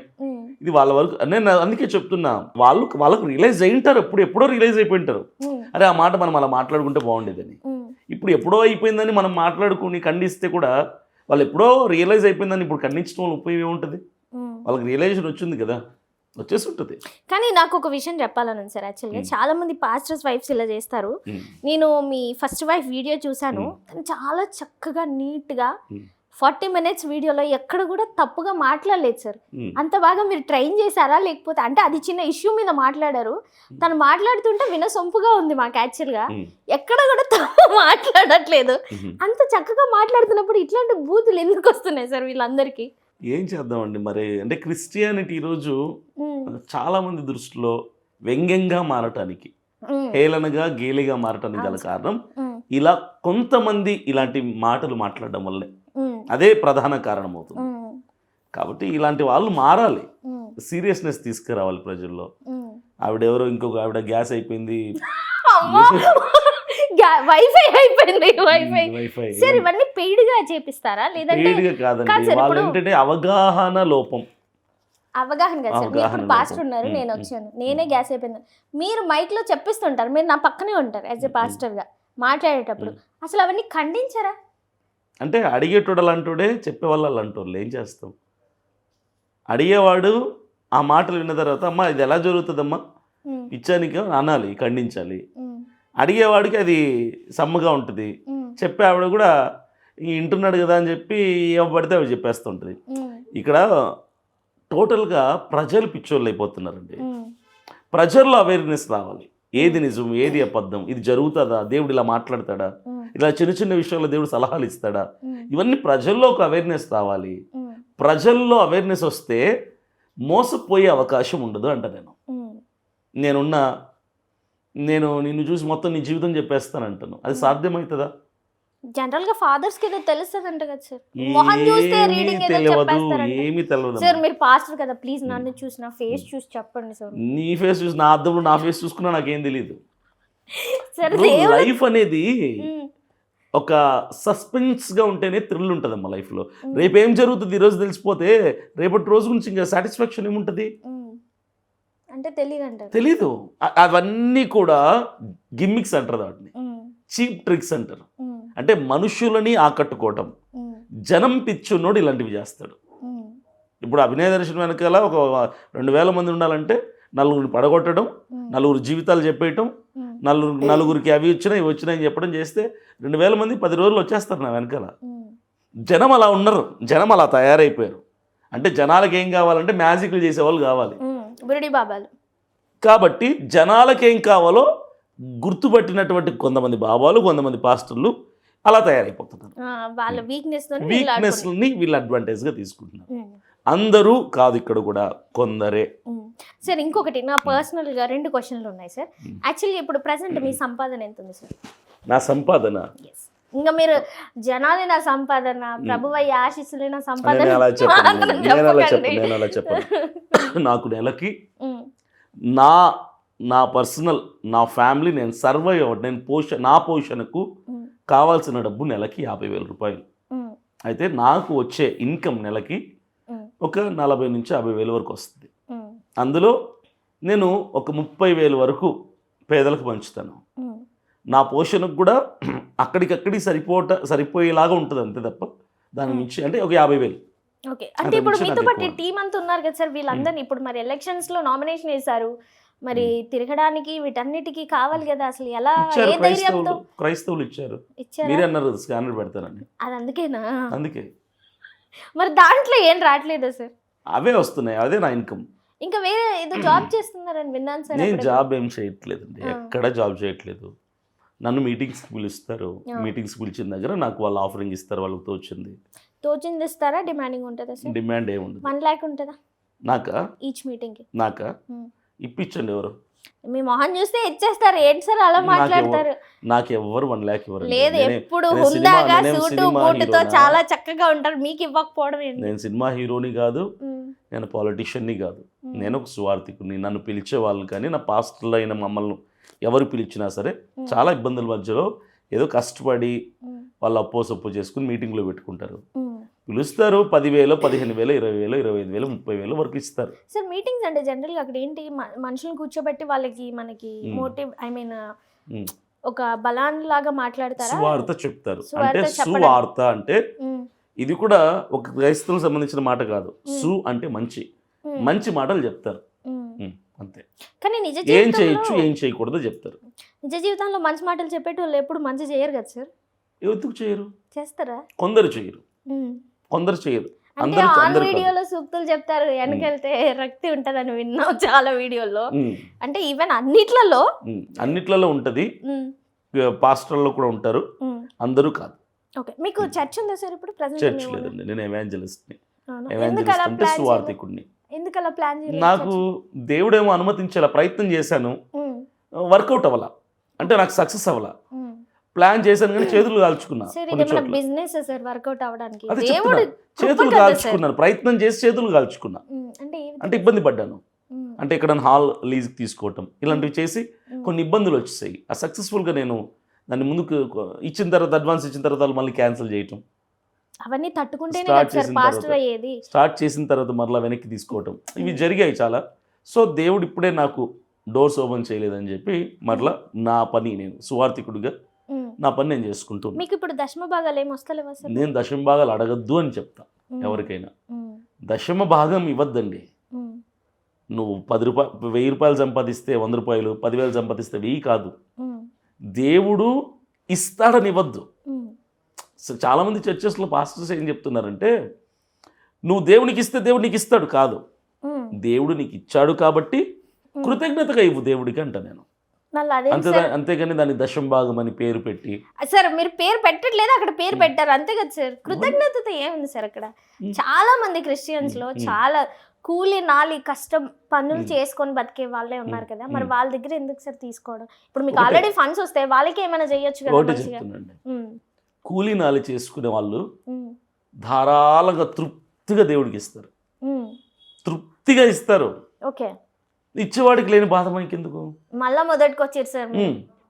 వాడికి ఒక నమ్మకం ఉంది, ఏమని, ఉమ్, నేను ఈరోజు పనికి వెళ్ళి వచ్చానంటే నా కాళ్ళు చేతులు ఆరోగ్యం బాగుంది, దేవుడు ఇచ్చాడు కాబట్టి నా దేవుడికి నేను ఇవ్వాలని మనస్ఫూర్తిగా ఉత్సాహంగా ఇస్తున్నాడు, ఇవ్వనివ్వండి. వాడికి ఒక బిలీఫ్ ఉంది, వాడికి ఒక నమ్మకం ఉంది, నా దేవుడు నాకు ఇచ్చిన ఆరోగ్యం వల్లనే పని చేసుకోగలుగుతున్నా, ఈ ఆరోగ్యం లేని వాళ్ళు చాలామంది ఉన్నారని ఆ కృతజ్ఞత భావంతో ఇస్తున్నాడు. తప్పేముంది? తప్పేం కూలి చేసుకోవాలంటే ఆరోగ్యం ఉండాలి కదా, తప్పేం రోడ్డు లేదు మీద బిచ్చం ఎత్తుకోవాలంటే ఆరోగ్యం ఉండాలి కదా. సార్. అమ్మో తప్పేం లేదు సార్. ఉమ్. మీరు ఎలాంటి వాళ్ళు అంటే కర్ర విరగకూడదు, పాము సావకూడదు. లేదు లేదు, నేను ఆ లాజిక్స్ టైపు సార్ మీరు. ఒకటండి. నిజంగా సార్ నేను- మీ మాటలలో నాకు అర్థమైంది లేదు, ఇదే సార్. నేను చాలా లాజిక్స్ అమ్మో. మాట్లాడుతున్నా, నేను లాజిక్స్ మాట్లాడుతున్నా. మరి అదే సార్ కట్టె మీరు నేను విరగకూడదు, పాము మాట్లాడిన సావకూడదు మాటల్లో అంటున్నారు. నేను మాట్లాడిన మాటలు ఇది కరెక్ట్ కాదు, రాంగ్ మీరు ప్రూవ్ చేయండి, నేను సారీ చెప్తాను. ప్రూవ్ చేసేది ఏముంది సార్ వాళ్ళకు? అదే అంటున్నా, రెక్కలు ముక్కలై కష్టం చేసుకున్న వాళ్ళ దగ్గర చేసుకొని మళ్ళీ వస్తే వాళ్ళే చర్చిలో మేము చర్చెస్లో ఉమ్. మీరు కానుకలు ఇస్తేనే రండి అని బోర్డు ఎక్కడ పెట్టం. సార్ కొందరు పాస్టర్లు మీరు దశం భాగం ఇవ్వకపోతే నాశనం అయిపోతారని మాట్లాడిన పాస్టర్ కేసులు పెట్టండి అలాంటి వాళ్ళ మీద. ఏమనంటే కేసులు పెట్టమంటారు. పెట్టండి మేము ఎలా అమ్మా. సార్ పెట్టేది? పెట్టండి. మీరు ఒక వర్గంలో ఉండి మీకు ఇప్పుడు మా హిందువులలో ఉన్నారు. కాన్స్టిట్యూషన్ మీకు హక్కులు ఎవరైనా ఇచ్చాయి, ఇచ్చాయి కదా, ఎవడన్నా మేము ప్రజలు అందులో మోసం ఏలు చేస్తున్నట్టే పెట్టాలనుకోవట్లేదు. కేసు పెట్టండి. మేము అందులో ఏళ్ళు పెట్టాలనుకోవట్లేదు, కానీ ఉన్నాయి వీడియోలు. మేము ఏమని కేసు పెట్టాలి సార్? అది తప్పు అంటున్నా నేను. యూనిటీ లేదు, ఇప్పుడు మేమేం చేయాలి సార్? మీ ప్లస్ టీవీ ద్వారా నేను ఖండిస్తున్నా, ఎవడైతే మనుషులని బెదిరించి భయపెట్టి నువ్వు దేవుడికి ఇవ్వకపోతే నాశనం అయిపోతావు, దేవుడికి ఇవ్వకపోతే నీ పని పోతుంది, ఉద్యోగం పోతుంది, నీకు డబ్బులు రావు, ఇవన్నీ చెప్పే వాళ్ళ మీద కేసు పెట్టండి అంట నేను. అది మోసం, అది తప్పు. నువ్వు చర్చికి వెళ్ళమ్మా, రూపాయి వేయద్దు, ఒకటి చేతితో వచ్చాయి, నో ప్రాబ్లం. నీ దగ్గర లేదు వేయవు. నువ్వు చర్చికి వెళ్తున్నావు, 500 నీ దగ్గర ఉంది, 500 దేవుని కానుక పెట్టెలో వేయడానికి వెళ్తున్నావు. చర్చికి వెళ్ళేటప్పుడు 2 కాళ్ళు 2 చేతులు లేని ఒక వాడు దేక్కుంటూ పాక్కుంటూ వెళ్తున్నాడు ఒక బండి మీద, 500 వాడికి ఇచ్చేసి చర్చికి వచ్చి కూర్చొని ప్రార్థన చేసుకుని వెళ్ళిపో. దేవుడికి ఇచ్చినట్టే, అగ్రి, అదైతే అగ్రి, దేవుడికి ఇచ్చినట్టే. సార్. ఇది కరెక్ట్ లాజిక్ ఇదే. అవును, ఇదే లాజిక్ సార్. ఇంకొకటి చర్చ్కి వస్తే మనం అలంకరణ చేసుకోవద్దు అసలు. అలాంటి కాన్సెప్ట్స్ ఏమీ లేవు, అలాంటి కాన్సెప్ట్స్ ఏమి చెప్పకూడదు. నేనైతే చెప్తున్నా, as a pastor, as evangelist, as a Christian, ఒక స్వార్థికుడుగా, ఒక పాస్టర్గా, ఒక క్రైస్తవుడిగా చెప్తున్నాను, భయపెట్టద్దండి మనుషుల్ని. చర్చికి వస్తే ఈ చెప్పులు వేసుకోవద్దు, జీన్స్ వేసుకోవద్దు, బొట్టు పెట్టుకోవద్దు, పూలు పెట్టుకోవద్దు, కమ్మలు వేసుకోవద్దు, లిప్స్టిక్ వేసుకోవద్దు, నెయిల్ పాలిష్ వేసుకోవద్దు. ఏం పని? అవుటర్ అపీరియన్స్కి సంబంధం లేదు. దేవుడు అంటే ఆత్మస్వరూపి. నీ మనసుకు సంబంధించిన విషయాలు బాగుండాలి, మనసు మంచిగా ఉండాలి, ప్రవర్తన, క్రియలు, మాట, నడవడిక ఇవి బాగుండాలి. ఎందుకు అలంకరణ విషయానికి వస్తారు పాస్టర్లు కొంతమంది? ఇవి తప్పు అంట, నేను ఖండిస్తుంది దాన్ని కూడా. మీరు ఎంత పాజిటివ్గా ఉన్నా మీ మీద ఎందుకు ఇంత నెగిటివిటీ ఉంది? అంటే నన్ను దూరం నుంచి చూస్తే నేను ఒక దుర్మార్గుడిలా కనిపిస్తానేమో ప్రజలకి, నాకు తెలీదు. నిజంగా నేను అందుకే చాలా మందితో ఎప్పుడు ఒకటి చెప్తుంటా, అరే అభినయ దర్శన్తో 1 గంట మాట్లాడితే అర్థమవుతుంది, అసలు నేనేంటో, నా మైండ్ సెట్ ఏంటో ఉమ్, నన్ను దూరం నుంచి చూసి మీరేదో ఊహించేసుకుని ఉమ్, మీకు మీరేదో రాసేసుకుంటే ఎలాగా అంటున్నాను. ఉమ్. ఇంకొకటి కొన్ని చర్చెస్లో ఈ మధ్య మనం జనరల్గా హిందూ దేవుళ్ళకి దీపారాధన చేస్తాం కదా సార్. ఉమ్. దీపారాధన చేస్తున్నారు, కొబ్బరికాయలు కొడుతున్నారు, పూలదండ వేస్తున్నారు, నామాలు పెట్టి కుంకుమ పెడుతున్నారు. ఎవరికి? మన జీసస్కి. జీసస్ ఇంకెవరికి? అవును, జీసస్కి. కేసు పెట్టండి వాళ్ళ మీద. మేమెందుకు పెడతాం సార్? ఇది కరెక్టా కాదు? పొద్దున్న లేస్తే కేసు ఎవరి మీద పెట్టాలి సార్? ఎవరి మీద పెట్టాలి చెప్పండి? ఒకటమ్మా, తప్పు ఎవరు చేసినా తప్పే, నేను చేసినా తప్పే. తప్పు చేసిన వాడికి శిక్ష అది తప్పదు. తప్పని మాకెట్లా తెలుస్తుంది సార్? నేను కానీ చెప్తున్నాను, ఇంతకు ముందు అలాంటిది నేను ఏమీ లేదు. చెప్తున్నాను. క్రిస్టియన్ దేవుడికి ఎక్కడైనా బొట్లు పెట్టగా నేను చూడలేదు, లేదు, కానీ అది ఈ తప్పు మధ్య అంటున్నాను. చూస్తున్నాను. అది తప్పు అంటున్నాను. అంటే ఏమైపోయిందంటే వీళ్ళకి వైరాగ్యం ఎక్కువైపోయి, వైరాగ్యం ఎక్కువైపోయి. ఈ మధ్య కాలంలో ఇంకా మీరు చెప్పింది బాగుంది. ఇంకో చోట ఎక్కడో గొబ్బెమ్మలు పెట్టి దాని మీద యేసుప్రభు బొమ్మ పెట్టి దాని చుట్టూ తిరిగి డాన్సులు వేస్తున్నారంట. బతుకమ్మ కూడా ఆడుతున్నారు సార్. బతుకమ్మ ఆడుతున్నారంట. బతుకమ్మ అంటే ఆడుతున్నారు. ఇదేంటంటే అంటే అవగాహన లోపం, తెలియదు పాపం. ఇప్పుడు వాళ్ళు అప్పటి వరకు ఆ ట్రెడిషన్లో ఉండి ఉమ్, ఆ సాంప్రదాయాలు ఆ పద్ధతులకు అలవాటు పడిపోయి యేసుప్రభు నమ్ముకుంటారు అనుకోండి, పాపం వాళ్ళకి తెలియదు. ఉమ్. తెలియక కొంతమంది ఏంటంటే యేసుప్రభుని కూడా ఇలాగే భక్తి చేయాలేమో అనుకుంటారు. అది Actually గా తప్పు. తెలియక చేస్తే ఏది తప్పు కాదు. ఏదైనా సరే ఈ పద్ధతిని ఆ పద్ధతిని కాకుండా ఉమ్. మనకు నచ్చిన పద్ధతిలో చేసుకోవచ్చు కదా సార్ పూజ. ఎలాగైనా దేవుడు ఆరాధన ఒకటి అలా ఏముండదా మీ దాంట్లో? ఒకటి చెప్తాను. ఉమ్, దేవుడు అంటే దేవుడికి రూపం లేదు, ఉమ్, అంతే. మనం రూపాన్ని ఇవ్వకూడదు. ఉమ్, మరలా ఇలా మాట్లాడితే మరలా ఇవి కాంట్రవర్సీ అయిపోద్ది. అవినయ దర్శనంగా విగ్రహాలు అన్నాడు, ఎవరినాడు ఇవన్నాడు. నేను లాజిక్ చెప్తున్నా. ఉమ్, నేను యాజ్ ఎ క్రిస్టియన్, క్రైస్తవుడి ఇంట్లో అని మాది ఎగ్జాంపుల్ చెప్తున్నా. ఉమ్. క్రైస్తవుడి ఇంట్లో యేసు ప్రభు ఫోటో పెడితే కూడా విగ్రహ ఆరాధన పెట్టద్దంట. నేను కానీ ప్రతి ఒక్కరి ఇంట్లో ఉంటుంది. ఉండకూడదు. అదేంటి సార్, ఎందుకు పెట్టుకోవద్దు? ఎవరైనా అంటాను. నేను మొన్న ఒక ఇంటికి వెళ్ళాను, ఉమ్, అక్కడ యేసు ప్రభు ఫోటో ఉంది. ఉమ్, ఆయన ఎవరు అని అడిగా, ఉమ్, నవ్వారు వాళ్ళు. ఉమ్, యేసు ప్రభు అంటున్నారు. ఆయన యేసు ప్రభు కాదమ్మా, సినిమా హీరో అని చెప్పా. ఉమ్. నిజమమ్మా. నాకు అర్థమైంది మీరు చెప్పింది. ప్యాషన్ ఆఫ్ ది క్రైస్ట్ సినిమాలో యేసు ప్రభు క్యారెక్టర్ వేసిన అతను ఆయన హీరో. ఆ ఫోటో పెట్టుకున్నారు. హీరో ఫోటో పెట్టుకొని వాళ్ళు యేసు ప్రభు అని భ్రమలోకి వెళ్ళిపోయారు వాళ్ళు. కానీ ఫోటో అది పెట్టుకున్న లోపల ఒకటే కదా సార్, ప్రభువు మీద ఎందుకు కదా సార్ నమ్మకం. పెట్టుకోవాలంటాను నేను. ఎవరినో అంటే ఫోటోలు కూడా పెట్టుకోవద్దా సార్? తప్పు, ఉమ్, తప్పు, పెట్టుకోవద్దు. తప్పు. మరి ఇంకొకటి గృహప్రవేశం చేసేటప్పుడు కూడా యేసు ప్రభు ఫోటోలు పట్టుకొని తప్పు. కాలు పెడుతున్నారు. అవన్నీ రాంగ్ కాన్సెప్ట్స్. ఉమ్, అదంతా కూడా వాక్యానికి, మా గ్రంథమైనటువంటి బైబిల్కి ఉమ్, వ్యతిరేకం. కంప్లీట్లీ ఆపోజిట్ అన్నమాట. ఉమ్, అది వాక్యం యాక్సెప్ట్ చేయదు, చేయకూడదు అంటాం మేము. ఉమ్, ఎవరు చేసినా ఖండిస్తాం. ఉమ్, అరే మనిషే బలహీనుడైతే, బలహీనుడైన మనిషి ఇంకొక దాన్ని తయారు చేసి ఇదే యేసుప్రభు, ఇదే పలానా దేవుడు అంటే, మనిషే బలహీనుడైతే మనిషి చేసింది ఏమైంది? మరి బలహీనమైంది ఎవరు ఏది? సార్? మరి ఎక్కడ చూసుకోవాలి మేము? ఎక్కడ చూడొద్దు. శిలాపటాన్ని ఒకటి చూస్తే సరిపోతుందా? వాక్యం ఉంది కదమ్మా, వాక్యమే వాక్యమే దేవుడు. దేవుడు. అంతే, ఉమ్. అంతే. వాక్యమే కదా మనకు నడిపిస్తుంది. మరి ఇంకా ఏం శిల చేయాలి? వేసిన బొమ్మలు మరి మరియా మాత ఇవన్నీ ఎందుకు సార్? పెట్టుకోవద్దండి, మరి ఎందుకు సార్? పెట్టుకోవద్దు అంటాము. నేను పెట్టద్దు అంటాను. మీకు రోజు రోజుకి వైరాగ్యం ఎక్కువైపోతున్నట్టు నాకు వైరాగ్యం ఎక్కువ కావట్లేదమ్మా. వైరాగ్యం ఎక్కువైతే బొమ్మలు వస్తాయి, వైరాగ్యం బతుకమ్మలు ఎక్కువైతే ఈ ఆటలు వస్తాయి, పాటలు వస్తాయి, బొట్లు వస్తాయి, అన్నీ వస్తాయి. ఇంకొక సాంగ్ సార్, ఏసేనా ప్రియుడు, ఉమ్. ఈ సాంగ్ అలాంటి విన్నారా? బోల్డన్ ఉన్నాయి. బంగారు కోడి పెట్ట పాటను కూడా యేసుప్రభు పాటగా మార్చిన వాళ్ళు ఉన్నారు. సార్, ఊహు అంటావా పాట కూడా యేసుప్రభు పాటగా మార్చారు. మరి అది కావాలని మార్చారా, తెలియక మార్చారా అన్నది కూడా తెలీదు. మొత్తానికి అవన్నీ కూడా తప్పు. ఉమ్, అవన్నీ తీవ్రంగా నేను ఖండిస్తున్నా. ఉమ్, దేవునితో ఆటలొద్దు అంటాను నేను. ఉమ్, ఎవరైనా ఏ మతస్థులైనా ఉమ్, మీరు నమ్మే దేవుణ్ణి ఆటగా మార్చొద్దు అంటాను. ఉమ్. మరి మీరు ఇన్ని చెప్తారు, ఇన్ని తెలిసిన వాళ్ళు, ఇన్ని లైఫ్లో చూసి వచ్చిన వాళ్ళు సార్, మరి మీ లైఫ్ ఎందుకు పర్ఫెక్ట్గా ప్రాపర్గా లేదంటే ఏం చెప్తారు? మనిషిని కాబట్టి. Um, no man and no women is perfect on this earth. Um, భూమి మీద ఏ మనిషి పర్ఫెక్ట్ కాదు. Um, only God, except God. Um. దేవుడే పర్ఫెక్ట్. మిస్టర్ పర్ఫెక్ట్లు, మిస్ పర్ఫెక్ట్లు భూమి మీద ఎవరు లేరు. దేవుడు ఒక్కరు ఎట్లా పర్ఫెక్ట్ అవుతారు సార్? మనుషులు చిన్న చిన్న తప్పులు చేస్తే వాటికి క్షమించకుండా పాపాలను అంటగట్టేస్తున్నారు, పరలోకానికి వెళ్తారు, అక్కడికి వెళ్తారు, ఇక్కడికి వెళ్తారు. ఇవన్నీ ఏంటి సార్? మళ్ళీ అందరూ ఆయన భక్తులే కదా సార్. చిన్న చిన్న పాపాలు చేస్తే ఇదవదా? మరి ఆయన ఎట్లా పర్ఫెక్ట్ అవుతారు? దేవుడు ఎట్లా పర్ఫెక్ట్ అవుతారు? ఇప్పుడు అమ్మా నాన్నలు ఉన్నారమ్మా, పిల్లల్ని కన్నారు, ఉమ్, పిల్లల్ని ఖండిస్తూ ఉంటారు. తప్పు చేస్తే కొడతారు, ఉమ్, మరి తప్పు మీద తప్పు చేస్తే ఇంట్లోంచి రెండు రోజులు గంటేస్తారు, ఉమ్, పనిష్ చేస్తారు, ఇవన్నీ ఉంటాయి. ఉమ్. మరి అమ్మా నాన్నలే కదా, ఎందుకు కొట్టాలి పిల్లల్ని? సరే. ఎందుకు అన్నం పెట్టరు ఒక పూట? నేను ఇంతకు ముందు కూడా ఒక క్రిస్టియన్ పాస్టర్ గారిని ఇంటర్వ్యూ చేయడం జరిగింది. ఉమ్.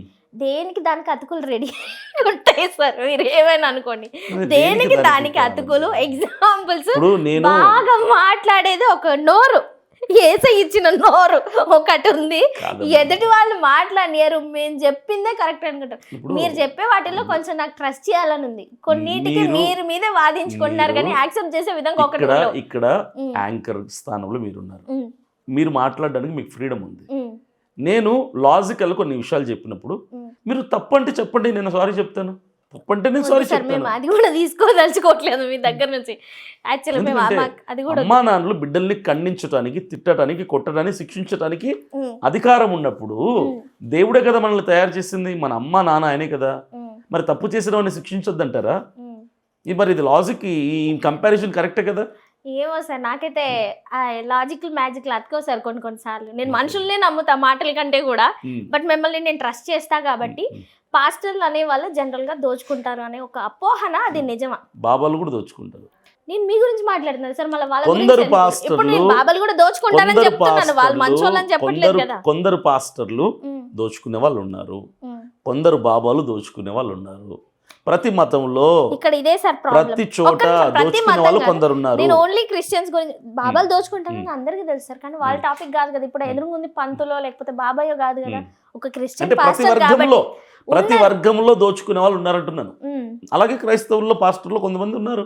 ఉమ్, ఏం చేద్దాం వాళ్ళని? ఉమ్, ఏం చేయలేం.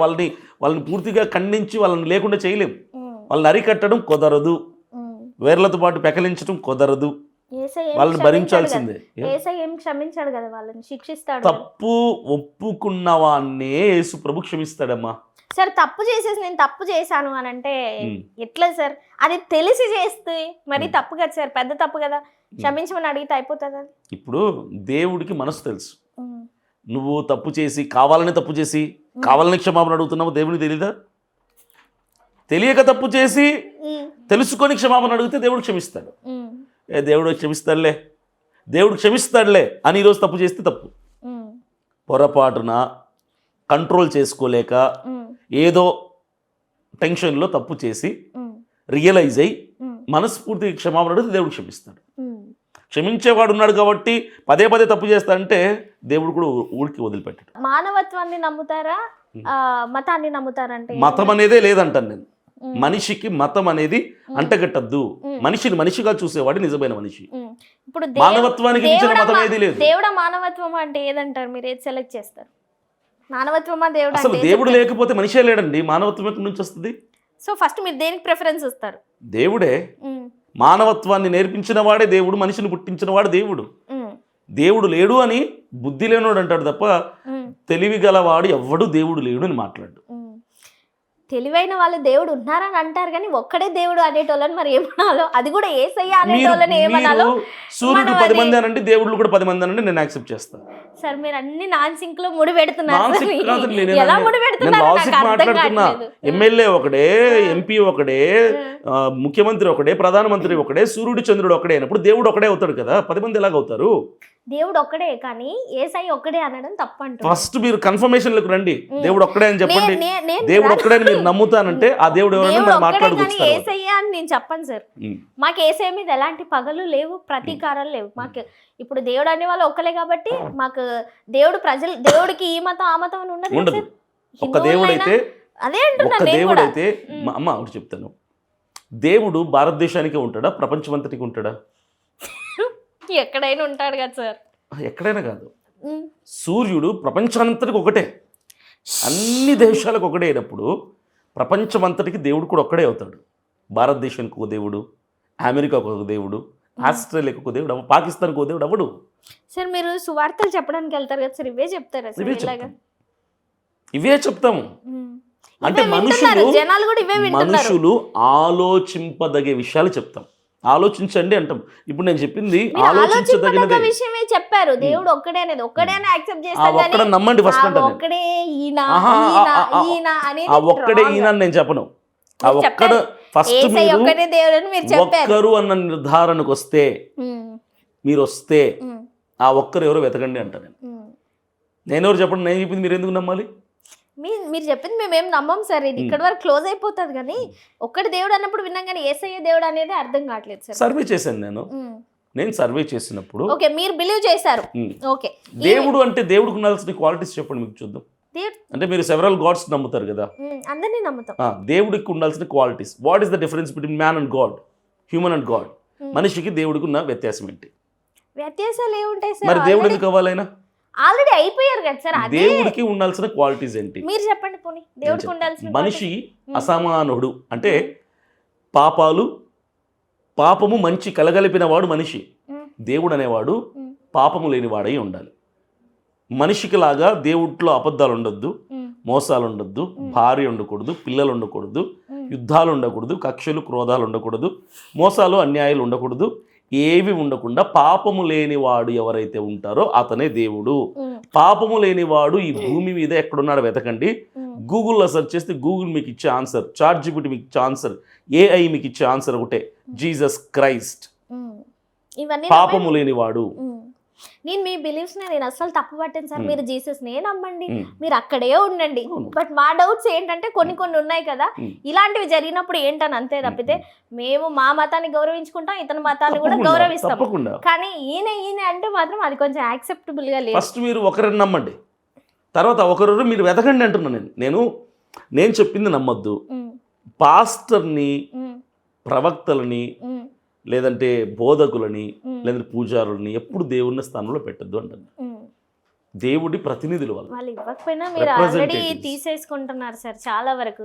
ఇంకొకటి స్త్రీల కూడిక అని చెప్పేసి పెట్టినప్పుడు ఇది ఇక్కడ వంచన జరుగుతుంది, స్త్రీల వంచన అంటారు. దీని గురించి కేసులు పెట్టండి అలాంటి వాళ్ళ మీద. సరే అలా వద్దు అంటారు, పొద్దున్న లేస్తే కేసులు ఏంటి సార్? మీరు ఎన్ని మంచి పని చేస్తామని చెప్పి తప్పుడు పనులు చేస్తే వాళ్ళని ఏం చేయాలి?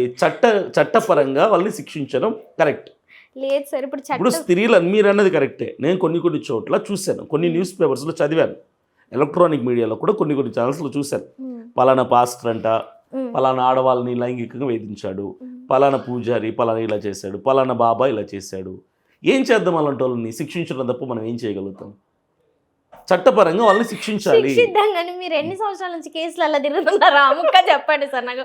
పొద్దున్న లేస్తే కేసులే అంటున్నారు. నేను ఎప్పుడు ఎవరి మీద ఇప్పటివరకు కేసు పెట్టలేదమ్మా. అందరు మీ మీద పెట్టారా సార్? నా మీద కూడా ఎవరు పెట్టలేదు, కానీ ఇప్పుడు ఈ మధ్య మొదలయ్యే కేసులు పెట్టాలి కొత్తగా.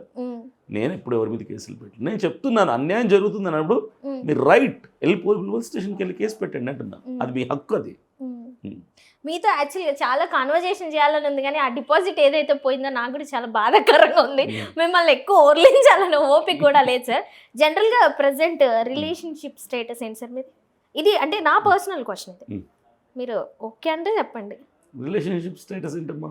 ఐ మీన్ అంటే పెళ్ళి, I mean first wife, second wife ఏదో వింటున్నాం కదా సార్, ఇది ఒక రూమర్. నేను హ్యాపీగా ఉన్నాను. ఇప్పుడు ఎవరితో ఉంటున్నారని అడిగాను సార్. రిలేషన్షిప్ ఫస్ట్ వైఫ్తో మేము సపరేట్ అయిపోయాము, 6 years అయిపోతుంది. వేరే మ్యారేజ్ చేసుకున్నాము, హ్యాపీగా ఉంటున్నాము. చేసుకున్నారు ఆల్రెడీ వేరే పెళ్ళి? ఎవరు? సుప్రియ. సుప్రియ అంటే మీ ఛానల్లో ఒక అమ్మాయి యాంకర్ గా చేసింది, ఆ అమ్మాయిని చేసుకున్నారు? అవును, యాంకర్ని చేసుకోలేదు. నా వైఫ్ ఛానల్లో మాట్లాడుతుంటది అప్పుడప్పుడు. ఓకే, అంతే. ఆవిడ పెళ్లి చేసుకున్నారా? యాంకర్ అయ్యాక చేసుకున్నారా? లేదంటే మాకు యాంకర్లు గింకర్లు ఏం లేదమ్మా. నేను పాస్టర్ని, ఆమె పాస్టర్ అమ్మా, అంతే తప్ప యాంకర్ అని అలా ఇలా ఏమి ఉండదు. మీది ఫస్ట్ లవ్ మ్యారేజ్ అరేంజ్డ్? అంటే ఇది పర్సనల్, అందుకే నా పర్సనల్ క్వశ్చన్ అని అడిగాను సార్. ఇష్టపడే చేసుకున్నాం. Second one sir? ఇష్టపడే చేసుకున్నాం. థర్డ్ వన్ ఎక్స్పెక్ట్ చేయొచ్చా? 30 కూడా ఎక్స్పెక్ట్ చేయొచ్చా అంటారు మీరు. మీరేమై నేను అడుగుతారు మీరు. నేను అడగడం కాదు ఒకటండి, నేను తప్పని చెప్పట్లేదు సార్. ఎన్ని పెళ్లిళ్ళైనా చేసుకోవచ్చు, ఇష్టపూర్వకంగా ఉంటే ఉండాలి, లేదంటే నేను ఒకటే చెప్తాను. నన్ను ఎవరైనా అడిగితే మ్యారేజ్ విషయంలో సలహా అడిగితే నేను ఒకటి చెప్తాను, 1 life 1 wife అంతే. ఒక జీవితానికి ఒకే భార్య. కష్టమో నష్టమో నరకమో రాక్షసో గయ్యాలో అనుమానించే మనిషో వేధించే మనిషో భరించండి చచ్చే వరకు. విడిపోవటాలు, ఇంకో పెళ్ళికి వెళ్ళటాలు, ఇవన్నీ లైఫ్ని డ్యామేజ్ చేస్తాయి. Don't go for such kind of decisions అంటాను నేను. అలాంటి నిర్ణయాలకు వెళ్ళొద్దు. నా జీవితంలో కొన్ని జరిగిపోయి నష్టం జరిగింది, అలాంటిది ఎక్కడ జరగకూడదు, ఇంకొక లైఫ్లో జరగకూడదని కోరుకునే వ్యక్తిని నేను. మరి ఇప్పుడు మీరు సెకండ్ రిలేషన్షిప్లో కూడా హ్యాపీగా లేరు. హ్యాపీగా ఉన్నాం, చాలా చక్కగా ఉన్నాం. మరి ఈ అడ్వైస్ ఎందుకు ఇవ్వాల్సి వస్తుంది, ఓన్లీ 1 వైఫ్ 1 లైఫ్ అని? అంటే మ్యారేజ్ చేసుకున్నప్పుడు కలిసి బ్రతకాలని కోరుకుంటారు అందరూ, విడిపోవాలని ఎవరు కోరుకోరు. కానీ మా లైఫ్లో కొన్ని యాక్సిడెంట్స్ జరిగాయి, కొన్ని డెసిషన్స్, కొన్ని రాంగ్ డెసిషన్స్ తీసుకోవడం వల్ల మేము ఇద్దరం కలిసి విడిపోయే అంత దూరం వెళ్ళిపోయింది, విడిపోవాల్సి వచ్చింది. అంటే అది మీ వల్ల అని చెప్పొచ్చా, మేడం వల్ల అని చెప్పొచ్చు? ఇద్దరం మా ఇద్దరికి ఉన్నటువంటి కొన్ని ప్రాబ్లమ్స్ వలన, కొన్ని ఫినాన్షియల్ ప్రాబ్లమ్స్. సార్ మీరు ఫైనాన్షియల్ అనే పదం వాడారు, మీరు ఎన్ని ఇయర్స్ నుంచి పాస్టర్ సార్? నేను 2018 నుంచి 6 ఇయర్స్ అవుతుంది. మరి మేడం గవర్నమెంట్ జాబ్ అంటున్నారు, యాక్చువల్గా అది ఫైనాన్షియల్ ప్రాబ్లం కాదు, వేరే ప్రాబ్లం అయి ఉండొచ్చు సార్. మీరు ఫైనాన్షియల్ ప్రాబ్లం అని పాస్ట్ ఇంటర్వ్యూలో కూడా చెప్పారు. ఫైనాన్షియల్ ప్రాబ్లమ్ ఎందుకంటే తను బ్యాంక్ ఎంప్లాయీ, లోన్స్ పెట్టి కొన్ని మేము మీటింగ్స్ పెట్టాము, అవి ఇవి చేసాము, చాలా ఖర్చు పెట్టాం. అనుకున్నట్టుగా మాకు డబ్బులు పోయింది తప్ప మాకేం రాలేదు. దానివల్ల ఇబ్బందులు వచ్చాయి, ఈఎంఐలు కూడా కట్టుకోవాలని ఇబ్బందికరమైన పరిస్థితులకు వెళ్ళిపోయాం. అక్కడ మా ఇద్దరి మధ్యలో క్లాషెస్ వచ్చాయి. ఉద్యోగం, సేవ, ఈ రెండింటికి టాలీ అవ్వలేదు, మ్యాచ్ అవ్వలేదు, చాలా దూరం వెళ్ళిపోయింది, సపరేట్ అయిపోయాం. అలా సపరేట్ అయ్యి విడిపోవాల్సి వచ్చింది. అందుకే నేను ఎవరిని ఎప్పుడు కూడా విడిపోవాలి, ఇంకో మ్యారేజ్ చేసుకోవాలి నేను ఎప్పుడు కోరుకునే వ్యక్తి కాదు. హ్యాపీగా ఉండండి అనుకుంటున్నాను. ఇదంతా ఓకే సార్, బట్ ట్విస్ట్ల మీద ట్విస్ట్లు మీ లైఫ్లోనే జరుగుతున్నాయి, ఏ పాస్టర్ గారి లైఫ్లో కూడా జరగట్లేదు. అవును, నాకు కూడా అదే ఆశ్చర్యం. ఒకసారి ఫిల్మ్ ఇండస్ట్రీ అంటారు, ఒకసారి పాస్టర్ అంటారు. ఇప్పుడు పాస్టర్గా ఒకసారి మనం ఆన్ బోర్డ్ ఎక్కిన తర్వాత ప్రజాసేవకి అంకితం చేయాలి, దేవుడి సేవకి అంకితం చేయాలి కదా. మళ్ళీ పొలిటికల్లోకి వస్తే ఎలా అంటే ఇక్కడ డబ్బులు సరిపోలేక ఇక్కడ మీ జెండా పాతాలనుకున్నారా, లేదంటే డబ్బులు సరిపోక కాదు, ఉన్న డబ్బులు కూడా పంచేద్దామని. నాకు ఒక 10 లక్షలు అర్జెంట్గా పంచండి సార్, నేను కూడా సేవ చేస్తాను జనాలకి. ఏమన్నా అంటే పంచుతా అంటారు, అదంటారు. నేను ఒక సలహా ఇస్తా, ఈ రోజు నుంచి మొదలుపెట్టి మీ దగ్గర రూపాయి అంటే రూపాయి, 10 రూపాయలు అంటే 10 రూపాయలు, పేదోళ్ళకి, అనారోగ్యంలో ఉన్న వాళ్ళకి, నిజంగా అవసరంలో పూట గడపని వాళ్ళకి ఒక 5 నెలలు ఇవ్వండి, తర్వాత ప్రజలే మీకు ఇస్తారు. మీకు నిజంగా మీరు స్కానర్ పెడతారు, అకౌంట్ నెంబర్ పెడతారు, లేదంటే QR కోడ్ పట్టుకొని తిరుగుతారు, మీ ఇష్టం. నేను ఒకటే చెప్తున్నా, మీరు నిజంగా సేవాభావం మీలో ఉంటే, డబ్బు దాచుకునే మనసు లేకుండా వచ్చిన డబ్బంతా ప్రజలకు పంచిపెట్టగలిగే మనసు మీకుంటే మీరు చేయండి, ప్రజలు మీకు ఇస్తారు. ఇప్పుడు మీరు పెట్టిన స్కానర్ అమౌంట్ ఏదైతే వస్తుందో అదంతా ప్రజలకే పంచేస్తున్నారా? ఖచ్చితంగా. అయితే ఇప్పుడు రేపటి నుంచి మీ స్కానర్ తీసేసి నా స్కానర్ పెట్టేయండి సార్, మీరు చేసుకోండి. నేను సేవ చేస్తా అనట్లేదు, మీరు నిజంగా అంటే ఎంత వస్తుంది ఏంటి టాలీ చేసుకోవడానికి నేను ట్రస్ట్ చేయాలి మిమ్మల్ని. నేను మిమ్మల్ని అంటే నేను ఎలా తీసుకుంటాను? అలంకృత అన్నటువంటి ఒక సిస్టర్, ఒక అమ్మాయి నిజంగా ప్రజలకి సర్వీస్ చేస్తుందని నమ్మితే నేను కూడా మీకు సపోర్ట్ చేస్తాను. నేను పెడతా అనేది ఎందుకంటే నేను మిమ్మల్ని ఎలా నమ్మాలి అని చెప్పేసి నేను నా స్కానర్ పెడతాను. నన్ను నమ్మే వాళ్ళకి తెలుసు నేను చేస్తున్నాను లేదో. సార్ దేనికి దానికి అతుకు రెడీగా ఉంటాను సార్ మీ దగ్గర ఇలా బిగుసుకొని. నిజంగా అమ్మో అసలు ఎక్కువసేపు మాట్లాడలేకపోతున్నా నేనైతే. అలా కాదమ్మా, ఇప్పుడు నేను ఉన్నది చెప్తున్నాను. నేను ఒక స్కానర్ పెట్టడం అనే తప్పు కాదు, ప్రజలు ఇస్తున్నారు, నన్ను నమ్ముతున్నారు, ఇచ్చిందంతా సర్వీస్ చేస్తున్నా, మరలా ఆ వీడియోలు వాళ్ళు చూస్తున్నారు, జరుగుతుంది ఇదే. ఇప్పుడు మీరు నాకు 10,000 పంపించారు, సర్వీస్ చేస్తున్నాను తెలిసి, మీరు ఇచ్చిన 10,000 నేను ఏమి చేయకుండా సైలెంట్గా ఉంటే మీరు నెక్స్ట్ డే నాకు ఇస్తారా, నెక్స్ట్ మంత్ ఇస్తారా? మీరు ప్రొఫైల్ పెడుతున్నారు ఏమైనా? వీడియోలు పెడతాను నా ఛానల్లో, చూస్తున్నాను సార్, దాంట్లో అంటే హెల్ప్ చేసిన అంతగా నాకు ఎక్కడ ఏం కనిపించలేదు సార్. పర్సనల్ గా మిమ్మల్ని మీరు ప్రమోట్ చేసుకునే వీడియోస్ లేదు ఎక్కువ ఉన్నాయి, అవి కూడా ఎక్కువ ఉంటాయి. మీకు అంతా తెలుసు దొంగ, కానీ బయట పడట్లేదు, మీరు చెప్పట్లేదు.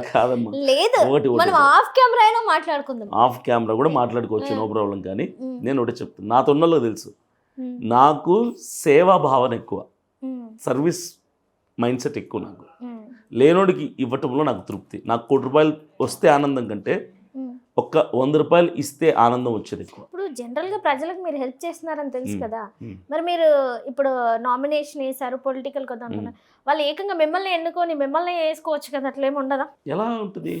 క్రిస్టియన్ పాప్, ఇప్పుడు నేను తెలంగాణలో జూబ్లీ హిల్స్ నియోజకవర్గంలో ఉన్నా, అందరు ఎలా చేయగలుగుతుంది? ఇక్కడ ప్రజలే కదా, వాళ్ళ మధ్యలోకి నేను వెళ్ళాలి, అసలు వాళ్ళతో మాట్లాడాలి, వాళ్ళ సమస్యలు అంటే చెప్పాలి. అసలు మీ దగ్గర పైసలు లేవంటున్నారు కదా, ఒకవేళ నామినేషన్ ఓకే అయిపోతే ఎలా ప్రమోట్ చేసేవాళ్ళు, ఏం చేసేవాళ్ళు? ప్రజలు ఇస్తారు, మొత్తం భారం అంతా ప్రజల మీద వేసేసారు. ప్రజల మీదనే ప్రభుత్వం కూడా వేసింది. చంద్రబాబు నాయుడు గారు, ఇటు రేవంత్ రెడ్డి గారు ఆయన ఇంట్లో ఆస్తులు తీసిస్తున్నారా, బ్యాంకులోంచి పైసలు తీసి ఖర్చు పెడుతున్నారు. జగన్ గారు ఎక్కడ పోయారు, ఆయన పేరు చెప్పరు. సీఎంలు వాళ్ళే కదా ప్రస్తుతానికి, చెప్తున్నారా? అందుకని చెప్తున్నా. ఓకే, వాళ్ళ ఇంట్లో పైసలు తీసిస్తున్నారు, లేదంటే వాళ్ళ బ్యాంక్ లో చెక్కులు రాసిస్తున్నారా? వాళ్ళు కూడా ఇలా స్కానర్లు పెట్టి దుమ్మేసుకున్నాయి అంటారా? ప్రభుత్వం ఇచ్చే సొమ్ముని 100 రూపాయలు ఇస్తే 90 రూపాయలు వెనక దాచుకుని 10 రూపాయలు పంచుతున్నారు. కల్తీ పనులు చేస్తున్నారు. అందరూ ఆన్ బోర్డ్ కి రాకముందుకి ఇదే చెప్తున్నారు సార్. ఆన్ బోర్డ్ వచ్చాక మొత్తం వెనక్కి వేసుకుంటారు. నేను ఎమ్మెల్యే అవుతాను త్వరలోనే, అయ్యాక మరలా ఇంటర్వ్యూ. ఎక్కడ కడపలో అవుతారా? ఎక్కడ అవుతాను అప్పుడు చెప్తాను సార్. చెప్తా, మేము ఏమన్నా ప్లాన్ ప్రిపరేషన్ లో ఉంటాం. అక్కడ ఏంటా అని చెప్తాను. నేను ఆంధ్రాలో అవుతాను షూర్, ఖచ్చితంగా అవుతాను. ఇక్కడ కంటే ఫాలోయింగ్ అక్కడ ఎక్కువ ఉందా మీకు? ఎక్కువ ఉంది. ఇటు విజయవాడ, గుంటూరు నుంచి అటు విశాఖపట్నం వరకు నేను ఎక్కువ అక్కడ ప్రసంగాలు చేశాను కాబట్టి కొంచెం నన్ను అభిమానించే వాళ్ళు ఎక్కువ ఉన్నారు. అక్కడ వాళ్ళకి తెలుసు క్రైస్తవుల కోసం మంచి నాయకుడు అని చెప్పి తెలుసు వాళ్ళకి. సార్, ఇంకొక కామెంట్ కూడా చూశాను. ఎవరైతే మీ ఫ్రెండ్ అజయ్ బాబు గారు ఉన్నారో ఆయనకున్న నెగిటివిటీ వల్ల కూడా మీకు నెగిటివ్ అయిపోతుందని ఎక్కడైనా విన్నారా? అజయ్ బాబుకు నెగిటివిటీ ఉందని చెప్పింది ఎవరు? సార్, మీరు కామెంట్లు చదవరా? లేకపోతే ఒకటి అజయ్ బాబుని కామెంట్ చేసే వాళ్ళు కామెంట్లు ఒకటే కాదు, నేను కామెంట్లు అని అన్నాను కానీ జనరల్ గా ఆయన మాట్లాడే విధానంలో గానీ లేదంటే సొసైటీలో మీరు అక్కడ ఉండి చూస్తున్నారు కానీ బయట వాళ్ళు అజయ్కి నాకు డిఫరెన్స్ ఏంటంటే అజయ్ చాలా రెబలస్ గా మాట్లాడతాడు, నేను కొంచెం సాఫ్ట్ గా మాట్లాడతా. మీరు అజయ్ కొంచెం గట్టిగా ఆయన వాయిస్ గట్టిగా ఉంటది కాబట్టి ఏదో తిట్టినట్టు అనిపిస్తుంది మీకు. కానీ క్రైస్తవుల కోసం నిలబడగలిగిన దమ్మున్నాడు.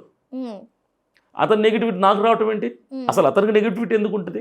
ఆడియన్స్ పాయింట్ ఆఫ్ వ్యూలో చూడట్లేదు అన్నమాట. అంటే అజయ్ బాబుని తిట్టే వాళ్ళు నాన్ క్రిస్టియన్స్, క్రైస్తవులు కాని వాళ్ళే ఆయన్ని తిడుతున్నారు. అతన్ని తిట్టేవాళ్ళు నన్ను తిడతారు. క్రిస్టియన్స్ ఎవరు అజయ్ బాబుని తిట్టరు. ఎలా సార్, ఎలా చెప్తారు? నేను నాకు తెలుసు కదా. ఇప్పుడు అజయ్ బాబుకి క్రిస్టియన్స్ లో ఉన్న బిలీఫ్ ఎంత ఉందో నాకు తెలుసు. క్రైస్తవులు నమ్ముతారు అతన్ని. ఎందుకంటే క్రైస్తవుల కోసం ఒకసారి జైలుకి వెళ్ళి వచ్చాడు, 10 రోజులు ఉండొచ్చాడు, చెంచల్గూడలో ఉండొచ్చాడు. ఎలా పక్క మతాన్ని తిట్టి? పక్క మతాన్ని తిట్టలేదు, ఉన్నది చెప్పాడు. ఇదే సమస్య. భాషలో ఉన్నది చెప్పడం అంటారు. ఉన్నది చెప్పాడు, ఉన్నది చెప్పాడు. దానికి కూడా అతను క్షమాపణ అడిగాడు. మంచి మనసు ఉంది కాబట్టి కదా క్షమాపణ అడిగాడు కదా.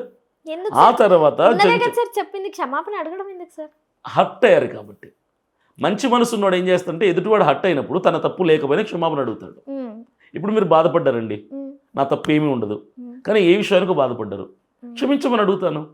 మంచి మనసు ఉంది కాబట్టి, మంచితనంతో. మంచి మనసు ఉన్నవాడు ఎప్పుడు తప్పు లేకపోయినా తన తప్పు లేకపోయినా క్షమించమని అడుగుతాడు. అజయ్ బాబు మంచి మనసు ఉంది కాబట్టి తను జైలుకి వెళ్ళి వచ్చిన తర్వాత ఒకవేళ హైందవులు హర్ట్ అయ్యారేమో అని చెప్పి హైందవ సహోదరులు నన్ను క్షమించండి అని అడిగాడు. అంతకంటే ఏం కావాలి? ఓకే సార్, కొంచెం సేపు మనం ఇవన్నీ పక్కకు పెట్టేసి నా పర్సనల్ క్వశ్చన్స్ ఉన్నాయి. అడిగారు ఆల్రెడీ పర్సనల్ క్వశ్చన్స్. సార్ ఒక్కటే అడిగాను, అది అంటే సుప్రియ గారు మీ వైఫ్ అని, నేను మ్యారీడ్ సంథింగ్ రిలేషన్ అని విన్నాను కానీ నేను అంత డీప్ గా పెళ్లి ఫోటోలు వీడియోలు అవి మీరు పెట్టిరో పెట్టలేదో నాకు తెలియదు, చూడలేదు. జనరల్ వద్దులేండి సార్, ఇంత క్లారిటీ చెప్పాక ఎందుకు.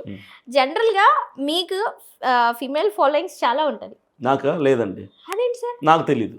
కేపల్ గారు వచ్చారు సడన్ గా, నాకు తెలియదు అంటున్నారు, చెప్పండి. నాకు తెలీదమ్మా. అదేంటి సార్, మీకు అజయ్ బాబు గారికి క్రిస్టియన్ లో ఎంత గట్టిగా నమ్ముతారో తెలిసింది, మీకు ఫీమేల్స్ నమ్మరు లేదంటే మిమ్మల్ని మంచిగా ఫాలో అవుతారు మీరు చెప్పేదానికనేది మీకు ఎలా తెలియదు సార్? నేను ఆడవాళ్ళ ఫోన్లు నేను మాట్లాడమ్మా. ఒక మాట చెప్తానేనండి, మీరు ప్లస్ టీవీ ఛానల్లో మీరు యాంకర్ కదా, నేను మీతో మాట్లాడాను ఇప్పుడు వరకు లేదు. ఇక్కడ నుంచి వెళ్ళిన తర్వాత కూడా మాట్లాడను. మీ నంబర్ కాల్ చేస్తే మీరు నంబర్ కాల్ చేస్తూ నేను మాట్లాడను. నా పర్సనల్ నంబర్ కాల్ చేస్తే నేను మాట్లాడను. ఆడవాళ్ళకి చాలా దూరంగా ఉంటా. అదేంటి? షేక్ హ్యాండ్ కూడా ఇవ్వను ఆడవాళ్ళకి. అవునా? ఎందుకు లేనిపోని గొడవలు, అపార్థాలు, మనస్పర్ధలు, లేనిపోని సమస్యలు, ఎందుకు లేనిపోని ప్రజలకి అనుమానాలను పుట్టించాలి? ఏంటి ఇలా కూడా ఉంటుందా? సిరికి స్త్రీకి చాలా దూరంగా ఉంటాను నేను షాక్. ఇది అదేంటి మీరు ఇంత చదువుకున్నారు, టెక్నాలజీకి ఇంత దగ్గర, ఎంత టెక్నాలజీ ఈ విషయంలో అభినయ దర్శన్ అవుట్డేటెడ్, పాత మనిషి. ఎందుకు మీ మీద అంతకుముందు అమ్మాయిల వ్యసనపరుడు అని ఏదో కామెంట్స్ ఉన్నందువల్ల నేనే చెప్తున్నాను. అదే మీరు చెప్పిన దానికి అప్పుడు అలా ఉన్నారని. ఓల్డ్ లైఫ్ అది. నేను అన్ని చూసాను, అన్ని చేశాను. ఇప్పుడు షేక్ హ్యాండ్ ఇస్తే ఏమవుతుంది సార్? వద్దు, అవసరం ఏంటి అంటాను నేను. ఒకసారి షేక్ హ్యాండ్ ఇవ్వండి. అవసరం లేదు ఏముంది జనరల్ గా షేక్ హ్యాండ్ పర్లేదు, నేను నమస్కారం పెడతాను. మాకంత సంస్కారం వద్దు, మాకు షేక్ హ్యాండ్ నేను ఇంతే. జనరల్ గా నేను ఇవ్వనమ్మా, నేను షేక్ ఇవ్వను, హ్యాండ్ ఇవ్వండి ఒకసారి. నేను ఇవ్వను, నేను ఇంతే అంటే అసలు టచ్ చేయరా అసలు మమ్మల్ని? చేయను. ఇప్పుడు అంటే ఆన్ స్క్రీన్ లో టచ్ చేయను అంటున్నారా? లేదంటే ఒక్క నిమిషం, ఎందుకంటే ఒక్క నేను నిమిషం. మీటింగ్స్కి వెళ్ళినప్పుడు ఆ, కొంతమంది సిస్టర్స్ నాకు అక్కడ ఉంటారు కదా అభిమానించే వాళ్ళు, షేక్ హ్యాండ్ ఇచ్చిన గోకడాలు ఇవన్నీ చేశారు అప్పుడప్పుడు. ఎందుకు వచ్చిన గొడవ అని చెప్పి షేక్ హ్యాండ్ ఇవ్వడం మానేశాను. సో ఇవన్నీ ఫేస్ చేశారా? ఫేస్ చేశాను, Okay. ఫేస్ చేశాను కాబట్టి మనకు ఎందుకు వచ్చిన సమస్య. ఎగ్జాక్ట్లీ నా పాయింట్ ఆఫ్ వ్యూ అవే ఉన్నాయి. అందుకే Okay. నేను మానేశానమ్మా. నేను అందుకని అప్పటి నుంచి నన్ను నేను జాగ్రత్తగా నేను ఉంటాను. నేను ఇప్పుడు ఇక్కడ అందరూ అలా జాగ్రత్తగా ఉండరు కదా సార్. జీసస్ ఇంకా అందరి గురించి మనకెందుకు. కొంతమంది అంటే మీ పాడయ్యేవాడు ఎక్కడున్నా పాడవుతాడు. పర్సనల్ లైఫ్ కి ఎఫెక్ట్ అవుతుందని అమ్మాయిలకు సెకండ్ ఇవ్వను అంటున్నారా? అంటే నా పర్సనల్ లైఫ్కి ఎఫెక్ట్ అవుతుంది కదా. ఆల్రెడీ అమ్మాయిల బావిలో పడిపోయి బయటకు వచ్చినవాడిని కాబట్టి మళ్ళీ వద్దు, ఆ టచ్ ఎందుకు, మరలా ఆ ఫీల్ ఎందుకు, మరలా అలాంటివి అనుభవాల్లోకి వెళ్ళటం ఎందుకని దూరంగా ఉంటాను. అంటే మీ మీద మీకు నమ్మకం లేదా? వేరే వాళ్ళు టచ్ చేస్తే ఏదైనా మీరు టెంప్ట్ అనుకోండి అవుతారా? అమ్మా, ఏదైనా అనుకోండి. మేము ఏం అనుకోం కానీ నాకు షాక్ గా ఉంది సార్ అసలు ఈ విషయం. ఎందుకు ఫోన్ అంటే నేను ఇన్స్టాగ్రామ్ దూరంగా లో ఉంటాను. మెసేజెస్ ఇవన్నీ ఏం రాదు. అసలు నేను చూడండి మెసేజెస్. నేను ఇన్స్టాగ్రామ్ ఫేస్బుక్ని కేవలం అప్లోడ్ వరకే వాడతాను. ఉమ్, పోస్ట్ చేస్తాను అంతే తప్ప నాకు తెలిసి కొన్ని వేల మెసేజ్లు ఉంటాయి ఏమో పక్కన నిలబడిపోయి. ఉమ్, నేనే రోజు మెసేజ్ బాక్స్ ఓపెన్ చేయను, ఉమ్. ఇన్స్టా కానీ ఫేస్బుక్ కానీ. ఎందుకు సుప్రీం మేడం చెప్పారా అవన్నీ చూస్తే బాగోదని? అస్సలు ఫోన్ మాట్లాడొద్దని అసలు ఏమైనా నా చెప్పారా? ఫోనే పట్టించుకో, నన్ను పట్టించుకోదు పెద్దగా ఇలాంటి విషయాలు. మా ఇంట్లో వాళ్ళందరికీ తెలుసు నేను ఎలా ఉంటున్నాను. నేను చాలా స్ట్రిక్ట్గా ఉంటున్నాను. అంటే నా డ్రెస్సింగ్ స్టైల్ ఇవన్నీ చూసి అభినయ దర్శన్కి ఎట్లుందో ఫాలోయింగ్ ఎలా మాట్లాడతా అనుకుంటారు తప్ప ఉమ్.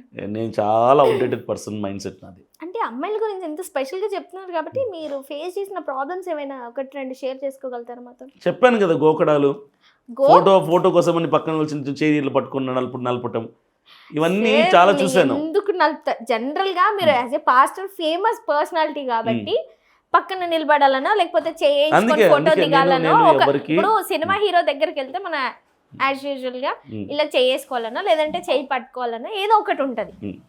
అలా అనుకోవచ్చు కదా. మిమ్మల్ని గోకుతున్నారు అంటే మీరు అందంగా ఉన్నారని ఫీల్ అవుతున్నారు. నేను అస్సలు ఫీల్ అవ్వనండి. మరి నేనేం అందంగా లేను, ఏదో దేవుడు ఇచ్చిన రూపం నాకుంది. ఉమ్, కానీ నేనేంటంటే ప్రతి మనిషికి కొన్ని ఎథిక్స్ ఉంటాయి. ఉమ్, నా ఎథిక్ ఏంటంటే కొన్నిటికి దూరంగా ఉండాలి అనుకున్నా, ఉమ్. దూరంగా ఉన్నాను. అంటే చాటింగ్లు అమ్మాయిలతో, ఉమ్, ఫోన్ కాల్స్ మాట్లాడటం, ఉమ్, ఫోన్ వస్తే ఇద్దరు ముగ్గురు మధ్యలో నుంచి వైఫ్ దగ్గర నుంచి పక్కకి వెళ్ళిపోయి బయటికి వెళ్ళి మాట్లాడటం ఇవి నాకు నచ్చవు. ఉమ్. అంతే. అంత ఓపెన్. అంత నాకు ఏ ఫోన్ వచ్చినా లౌడ్ స్పీకర్ పెట్టి మాట్లాడేస్తాను. ఇప్పుడు మీరు ఇలాగ ఓపెన్ గా వీడియోలలో చెప్తే ఇప్పుడు ప్రతి అమ్మాయి వాళ్ళ హస్బెండ్ కి వెళ్ళి అభినయ్ గారిని చూసి నేర్చుకోండి, చెప్పనివ్వండి, మంచిదే మీరు కూడా కదా, ఇలాగే ఉండాలి అని మంచిదే అంటారు. కదా. చంపేస్తారు టార్చర్ పెట్టి ఆడోళ్ళందరూ మగోళ్ళని ఇలా చెప్తే మీరు ఎందుకమ్మా? ఇట్లాంటి స్టేట్మెంట్లు పాస్ చేస్తే అయ్యా అలాగే ఇంకా మీరు ఓన్లీ ఆన్ స్క్రీన్ లోనే చెప్తున్నారా ఆఫ్ స్క్రీన్ నేను లో ఆఫ్ కూడా? స్క్రీన్ కూడా ఇంతే అమ్మ. నాతో ఉన్న వాళ్ళని అడగండి, నాకు ఏ ఫోన్ వచ్చినా లౌడ్ స్పీకర్ పెడతా, ఆడవాళ్ళు అయితే వెంటనే మా పక్కన వాళ్ళకి ఇచ్చేస్తాను మాట్లాడమని. అసలు ఏంటి సార్ మీ లైఫ్ అంతా నాకు అసలు అర్థమే కావట్లేదు. డెసిషన్స్ ఏంటి, ట్రాజడీలు ఏంటి, ఇలా మైండ్ సెట్ అంటే ఇంకా అన్ని స్టెబిలిటీగా ఉండలేకపోతున్నారా? అన్నీ చూసి వచ్చిన వాడిని కాబట్టి ఏది వద్దు అంటే అక్కడ గొయ్యుందనుకుంటే 10 అడుగులు దూరమే పక్కకి వెళ్ళిపోయే వ్యక్తిత్వం నాది. దాటుకొని వెళ్ళిపోదాంలే అనుకునే వ్యక్తిత్వం నాది కాదు. అంటే అక్కడ లేకనా లేవనుకోండి, లేవనుకోండి, ఈ విషయంలో లేదనుకోండి, ఓకే. మరి ఇంత పెద్ద అంటే ఇదేం పెద్ద తప్పు కాదు కదా సార్. తప్పు కాదు. జనరల్ గా అబ్బాయిలు అన్నాక అమ్మాయిలు చూస్తారు, అమ్మాయిలు అన్నాక అబ్బాయిలు చూస్తారు. మీరు ఇంకా ఫేమస్ పర్సనాలిటీ కాబట్టి ఆబ్వియస్లీ మిమ్మల్ని చూస్తారు. చూసుకునివ్వండి. నేను చూడొద్దు అని చెప్పను, చూసుకోమని చెప్పను, నేనైతే చూడను. నేను చూసిన మొహాన్ని మరలా వెనక్కి తిరిగి ఇంకోసారి చూడడం, అలాగే చూస్తూ అలాగే ఉండిపోవడం, స్టక్ అయిపోవడం అలానే జరగవు. అంటే నాకే ఈ విషయాలు నేను క్రైస్తవుని కాబట్టి కొన్ని పద్ధతులకి నేను కట్టుబడి ఉండాలి. వాటిని పద్ధతులకు కట్టుబడి ఉన్నారు వాళ్ళు, గోకిరని కట్టుబడి కాదు సార్ ఇది, అంతేనా? మరి పద్ధతులు కట్టుబడి ఉండటం అంటే ఏంటి? మన పని మనల్ని పాడు చేస్తుంది అనుకుంటే ఆ పాడు చేసే పనికి దూరంగా ఉండాలంటాను నేను. ఏసై నన్ను క్షమించి పాడు క్వశ్చన్లన్నీ అడుగుతున్నాను, పర్సనల్ డౌట్స్ అన్ని. ఏ ఇంటర్వ్యూలో ఎవరు అడగలేదు అంటే జనరల్ గా ఎవరైనా ఫాలోయింగ్ అనేది ఉంటుంది సార్, ఖచ్చితంగా మీకు ఉంటుంది కానీ మీరు పట్టించుకోవాలనే విషయం మాకు తెలియదు కదా. ఉన్నారో లేదో నాకైతే నిజంగా వాస్తవానికి తెలియదమ్మా. నాకు ఫాలోయింగ్ ఉందో లేదో నాకు తెలియదు, ఎన్ని మెసేజ్లు వస్తున్నాయో కామెంట్స్ వస్తున్నాయో నాకు తెలియదు. వాట్సాప్లో ఎప్పుడన్నా అవి ఇవి మెసేజ్లు కొంచెం రాంగ్గా ఎవరైనా మెసేజ్ చేస్తే బ్లాక్ చేస్తా, రిప్లై అయితే ఇవ్వను. వస్తూ ఉంటాయి కానీ బ్లాక్ చేస్తాను, అంతే. నా పద్ధతి అయితే అది ఉంటుంది. మిగిలినంత పరమాత్ముడికే తెలుసు. వదిలేద్దాము. Lots of changes, lots of logics ఉన్నాయి ఇందులో. అండ్ ఫైనల్గా సెకండ్ ఇవ్వండి ఒకసారి. అదే సార్ మీరు అంటే నమ్మకం లేదా? నమ్మకం లేదు కదా, అంటే నేను ఇలా మీ చేయమన్న గొప్ప అనుకున్నారా? మీరు అలా కాదు, మీరు నా చెల్లి లాంటి వాళ్ళు. కానీ అంటే నా నియమం నాదేమ్మా, నా ఎథిక్స్ నావి. నేను ఆడవాళ్ళని గౌరవిస్తాను. ఇది గౌరవం అన్నారు సార్, అనుమానం అంటారు. సంస్కారం అమ్మా. సంస్కారం ఎట్లయితుంది సార్? ఇంత మర్యాదగా సెకండ్ ఇస్తుంటే దండం నేను చెప్పాను కదా, ఇలాంటి విషయాల్లో అభినయ దర్శన్ కొంచెం వెనకబడిన వాడు, పాత మనిషి. నా వయసు ఒక 60-70 వేసుకోండి. ఇప్పుడు ఎంత సార్ ఏజ్? నా వయసు ఎందుకమ్మా, నన్ను ఇంతవరకు ఎవరు అడగలేదు, నేను చెప్పను కూడా, చెప్పాల్సిన అవసరం లేదు. 23, 27 అవన్నీ కాదులే కానీ 30s లోనే ఉన్నాను. ఓకే, 30+. 30+ లోనే ఉన్నాను. ఓకే, నెక్స్ట్ స్టెప్ ఏంటి సార్ మరి? పాలిటిక్స్ లో క్రైస్తవుడు రావాలి, అసెంబ్లీలో గలం విప్పాలి. కేపాల్ గారు ఉన్నారు కదా సార్ ఆల్రెడీ. ఎక్కడ? అమెరికాలోనా? అమెరికాలో కాదు, పాలిటిక్స్ లో ఉన్నారు కదా, ఆయన కూడా క్రైస్తవుడే కదా. ఉండనివ్వండి, మరి అభినయ దర్శన్ కూడా వస్తాడు. అట్లా చెప్పండి సార్, క్రైస్తవుడు రావాలి అని చెప్తున్నారు కదా. క్రైస్తవుడు రావాలి, క్రైస్తవులు ఇంకా రావాలి. ఇప్పుడు నా నెక్స్ట్ స్టెప్ ఏంటంటే, నేను ఆల్రెడీ చెప్పా, నేను నామినేషన్ వేస్తున్నా, నన్ను ఆపడానికి ప్రయత్నం చేస్తున్నారు. నా నామినేషన్ సక్సెస్ అయితే నేను అన్ని కరెక్ట్గా ఇస్తా, నా డీటెయిల్స్ అన్ని యాక్సెప్ట్ చేస్తే ఒక్కడితోనే పోద్ది. నన్ను లేనిపోని తప్పులు బట్టి నా మీద కేసులు పెట్టి కావాలని నన్ను రిజెక్ట్ చేస్తే నిద్రపోతున్న సింహాన్ని లేపిన వాళ్ళు అవుతారు. 20 మందిని తయారు చేస్తాను అలాంటి వాళ్ళు అని చెప్పా. కేసు పెట్టి యాక్సెప్ట్ చేయాల్సిన టైంలో నా మీద కంప్లైంట్ పెట్టి రిజెక్ట్ చేశారు. పార్టీ పెడుతున్నా ఇప్పుడు, నేనే సొంతంగా పార్టీ పెడుతున్నా, పొలిటికల్ పార్టీ.